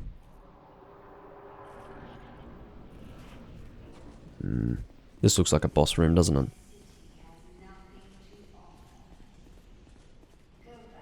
That's so funny. This dead city has nothing to offer. Do you know what? I agree. I agree. I think I can see the boss up there. Looks like it moves fast. Let's try some ranged combat. Oh, fuck that, right? The king's pet. I intended to actually bring my shield out there. I'll just have to... I'll probably need a few attempts at this boss. We'll see how we go. Oh, that's right. I was supposed to... I completely forgot what I was meant to do. I was meant to actually do something with these fucking souls. Let's see if I can Aged Feather out of here. I might not be able to. I'll try. It's just I've got 51,000 souls here. I've consumed a lot of life gems. I want to actually make use of these souls. I don't want them to be stuck in the boss room. Not at this point. So I presume that I can't level up with these souls, but whatever. I'm going to buy some life gems. When I engage bosses, I do usually use the stronger life gems that I've accumulated. I've got quite a few radiant ones, I think. So I will make use of those. What am I doing? I have 17 radiance and 14 old radiant. Of course, I probably won't use them on my first attempt or two of this boss. The reason being that, yeah, I'll max out my life gems. The reason being that if I need to take a few attempts to learn how to fight the boss, I don't want to be wasting my limited resources whilst doing that. So, there you have it. I'm going to go to the bathroom and organize another beverage for myself. I'll be back in a few minutes.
I'm back.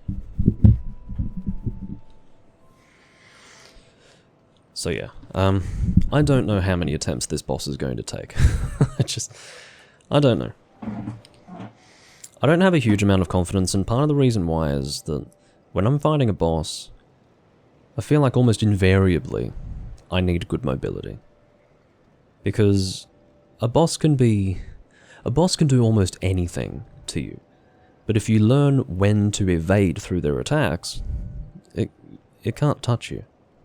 So, when I'm reliant on a shield, it makes me a bit wary.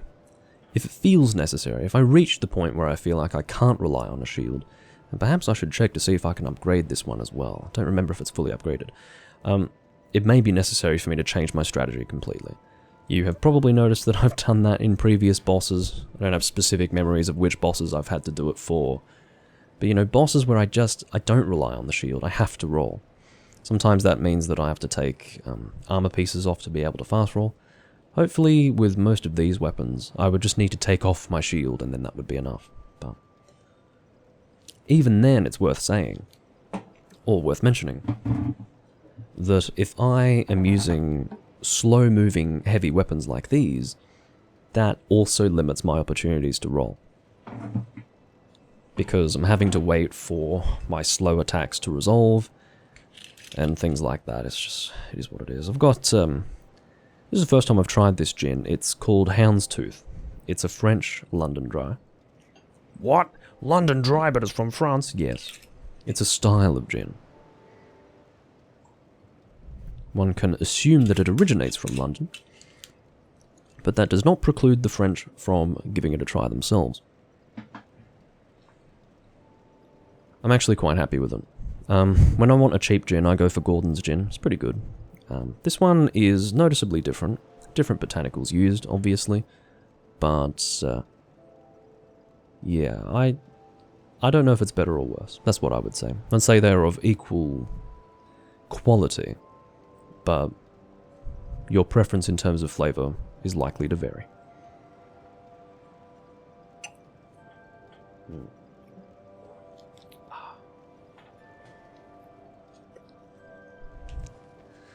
I need to pick me up for this boss. So, what I'll do is I'll start off shielding to see how effective it's going to be. I think we want the first bonfire. But if shielding... Maybe I'll do 2 attempts with a shield, and if it just doesn't feel... Oh, no, that... I saw left weapon 1. I saw the number 1 and thought, oh no, it's unupgraded, but no. We're at plus 10 on the tower shield, so... If the shield is not effective, it's never going to be effective. At least not against this boss. So, there you have it. We've got 23,000 souls. I'll just try not to lose them in the boss area. Ranged attacks may be worth it under certain circumstances. This is where you just sort of learn the boss fight. You just have to see what you're dealing with. Figure out your opportunities, you know. Just before I used the aged feather with a D, I was able to see that this boss does have ranged capabilities. Reconnecting to chat. Fuck, has my stream gone down? This is not the time for it. I don't know if my stream went down briefly there. We should be back. Not sure what that was. Could have been my internet. This is bullshit. This is precisely why I can't rely on a shield. I've actually just decided almost immediately there that I'm probably not going to be able to use a shield here, because this boss has an attack that completely ignores your shield and you just start getting eaten. So that's not going to work. I'm not even going to make another attempt because, I mean, I did see that initially when I first confronted this boss, but I was a bit too distracted by the fact that I needed to do something about my souls. I wasn't prepared to make an assessment on what was actually happening. Yeah, that's complete bullshit. I'm not using a shield for this fight. Okay, what's my agility like? It's at 100. Now, I think that's an acceptable level. It's not the best. It's definitely not the best. It's nowhere near. But you may recall that with this character previously, I did have pretty subpar agility. It's now no longer subpar. I'm just going to make sure that everything's fine with the live stream. Yeah, we seem to be up and running. I just saw that on my stream playback, it was having to reconnect to the chat. So that probably means that there was network instability on my part, and that may have affected the stream, may not have done. I don't know. But we're still running.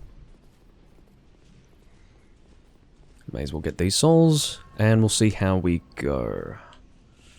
I'm not fucking wrong shit, man. Right, as soon as you come down, we're casting this, and then we'll see how we fare. At this stage, I think I'm okay with... Oh yeah, I don't have... I'll try rolling fruit. That came faster than I expected. I shouldn't have even used an Estus. He's got a big jumping attack that he does. Okay, damage dealt is not too bad. Alright. Now again, some fights are actually... I probably shouldn't talk too much. Some fights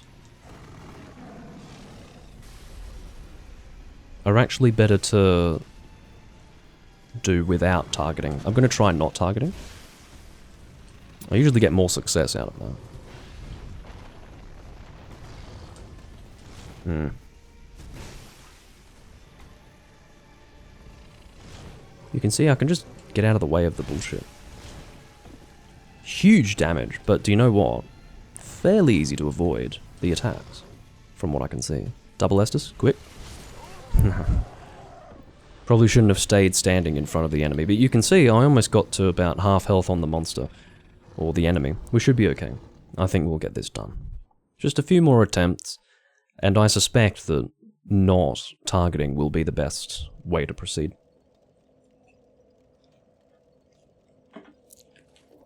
I'm feeling good about this. I forgot that I didn't actually have my shield equipped anymore. Sounds fairly obvious, but when you're not thinking, you can make that mistake. So basically, I only need to change to two-handed. I don't have to change my left-hand weapon at any point. So yeah. I'm happy with my mobility. This looks good. Let's go ahead with... Oh, fuck off. Why do they even let you interrupt that? What a strange thing for the game to let you do. For all the things that it doesn't let you do, why does it let you do that?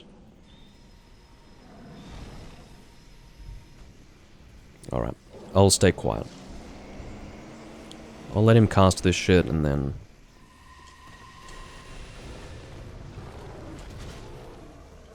I'll be quiet for the fight.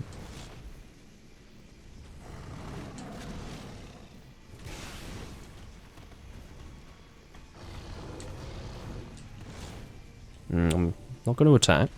My stamina's not looking great.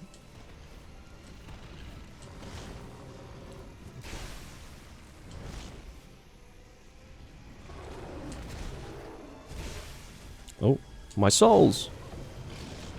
Am I going to risk death to get them back? Probably shouldn't.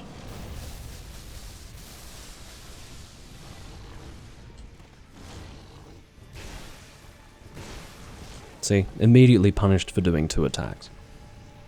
But I'm also conscious of the fact that I have limited time with my, my buff. So I shouldn't be too slow to get my attacks out. Whoa. I definitely need more stamina with this build. It's just not good enough. What are you doing? Oh, great. Something I'm not familiar with.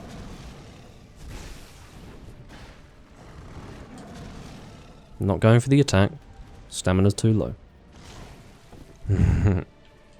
Didn't anticipate that. Alright, close the distance. Or rather, create some distance. The opposite of what I meant to say. Oh, that's the attack that I've been... Wow. I'm not going to comment on it now. I want to stay quiet for this fight. Oh, shit.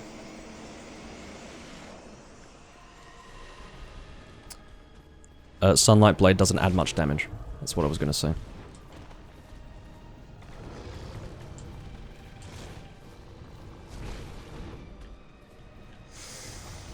I'll still use it, but it's not the end of the world if I run out. That's what I've noticed.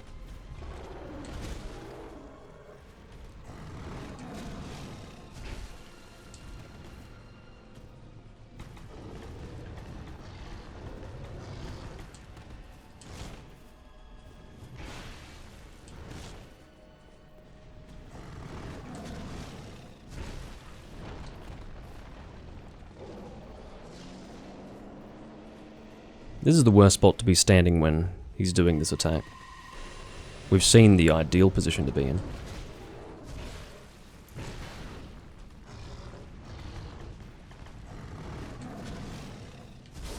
And he's dead. So you can see that if I had persisted with using a shield, I would have been terribly annihilated. But I worked it out very quickly that that was a terrible idea because of that attack where if you're standing directly in front of him, or her, I don't know if it's male or female, I'm not especially concerned one way or the other, you just get this automatic I'm gonna eat you attack. That is the official title, the I'm gonna eat you attack. And that, in my opinion, makes shielding impossible. You just have to have the flexibility to not rely on a shield for some boss fights. I'd probably argue most boss fights. And whether or not it was beneficial to avoid targeting or not, I can't say. But if you ever get to the point where you're fighting a boss, and I don't actually know if this is common knowledge or not, or something that people commonly encourage, but if you're having difficulties with the boss, try fighting it without targeting it. Because I find that if you target a boss, sometimes you're almost stuck in their flow. The way you're positioning yourself in relation to the enemy is almost limited or predicted by the AI of the enemy. But if you stop targeting, that full control to position yourself in whatever way is appropriate for the fight, sometimes that gives you the edge that you need to succeed. And that's, yeah. Like, I find I haven't actually encountered a boss fight where not targeting has been like a negative, something that would make the fight harder. It's only ever improved my chances of success. So that would be my advice to people who are struggling with any boss fight, really. Just try doing it without targeting. See how you go.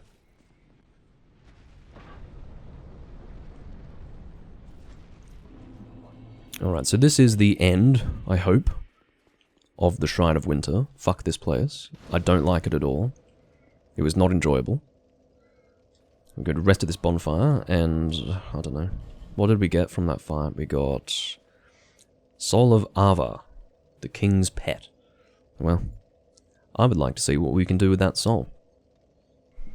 I am happy to make use of it if it's something that works with our build. Oh, why is my bitrate so shit on Twitch? Why? Why is it in the red though? That's fine. It's at 6K. Steady. So why is it coming up red? I've encountered that before though. I've encountered that where it's depicted as red, even though it's showing a consistent stream both on Twitch and OBS. It's just they've made it red for some reason. Gotta love Twitch. Like, that's an issue that I was able to see back in 2019 when I started streaming on Twitch, and it's the same. Hasn't changed, so that's lovely.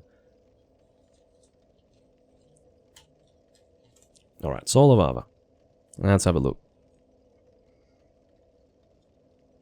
Ivory Straightsword is the weapon that we can forge with it. That is the only weapon we can forge, and it is a dagger.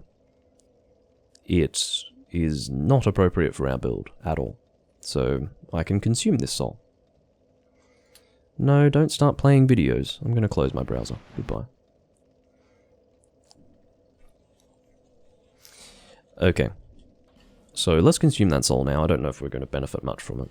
Probably not. I could have actually checked to see how many souls we'd get, but 16,000 souls. That's pathetic. 16,000 souls? Are you for real? I mean, considering the amount of damage that some of those enemies were doing in this location, I will give you that that was an easy boss, but some of the damage being dealt to me there was very, very high. So it begs the question, like, is this area really mid-game? Like, that boss felt like a mid-game boss, but some of those enemies were properly beating on me, or dealing very heavy damage. So, you know, to get 16,000 souls from that boss soul, to me, is an insult, but whatever.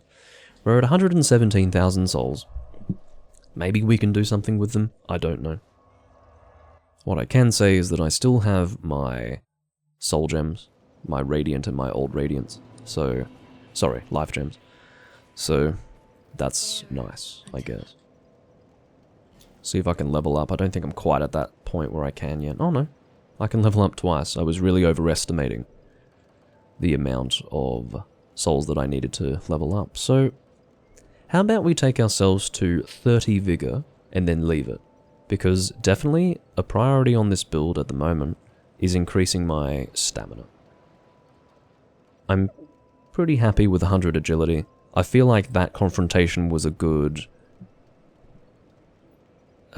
proof of concept for AGL at 100 being perfectly reasonable. So, you know, if you need more agility than that, maybe time your rolls better. Because I feel like I would have slipped up on my roll timings quite a bit there, but it was still perfectly acceptable to evade most of those attacks. So, I'm going to keep ADP at that level. I'm going to take Vigor to 30, and then it's all Endurance, because I need more stamina than what I've got, definitely. I don't know at what point I want to stop upgrading Endurance, because I don't know exactly how much I'm going to benefit from upgrading Endurance in terms of my stamina increase. It might not be much. My guess is it's going to be limited, because you can see, like, it's going up by single points at the moment. But, yeah, we need more stamina. If I'm going to be blocking things and using heavy weaponry, stamina is the tool that is going to keep you effective in combat. We're sitting at 45 strength, 50 faith. That's our damage-based skills for this build. I think that's reasonable. We can always take strength to 50, but I think we've already hit our soft cap for strength, so that might not even be that helpful. At this stage, I'd probably be better placed to increase my faith.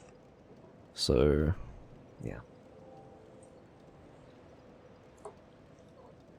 So that probably informs you at this stage as to why that greatsword that I was using was dealing so much damage without any buff. It's because it's an S scaling in strength, it's an ultra greatsword, and I have 45 strength. So, while this is a faith build, it's still very much a strength build, so... you'll notice in this particular Twitch stream it just says faith build. It really should be faith strength, because I want to do a dex faith build as well, and I will do one at some point. Expect numerous builds for this game. As much as I complain about it, it's a Souls game, and I plan to play it a lot, so... yeah, like I say, let's take Vigor to 30, and then the focus is Endurance. Even if I forget what I'm doing next time I record, hopefully I won't, I'm sure I'll be able to look at my stats and go, oh, yeah, Endurance needs a bit of attention.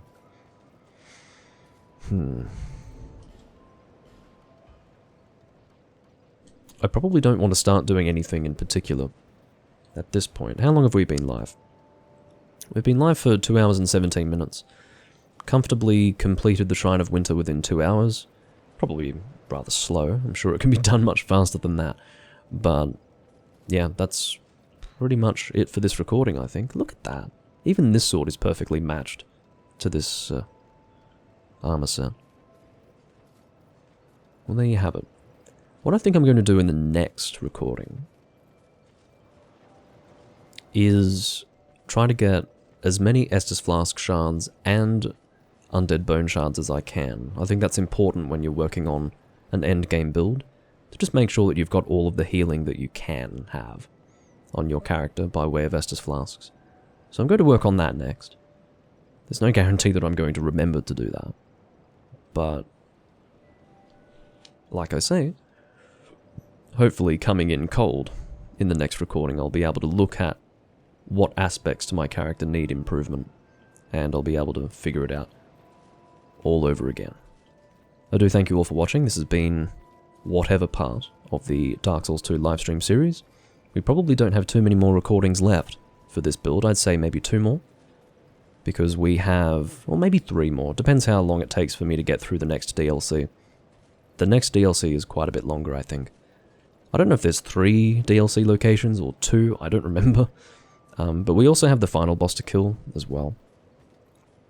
I'm not really fussed about whether I kill the final boss now or later. Do you know what? It's probably more than 3.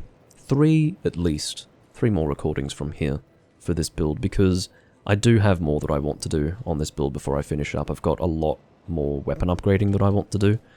And yeah, I've got quite a few more things to do in the game in terms of killing enemies, progressing through locations.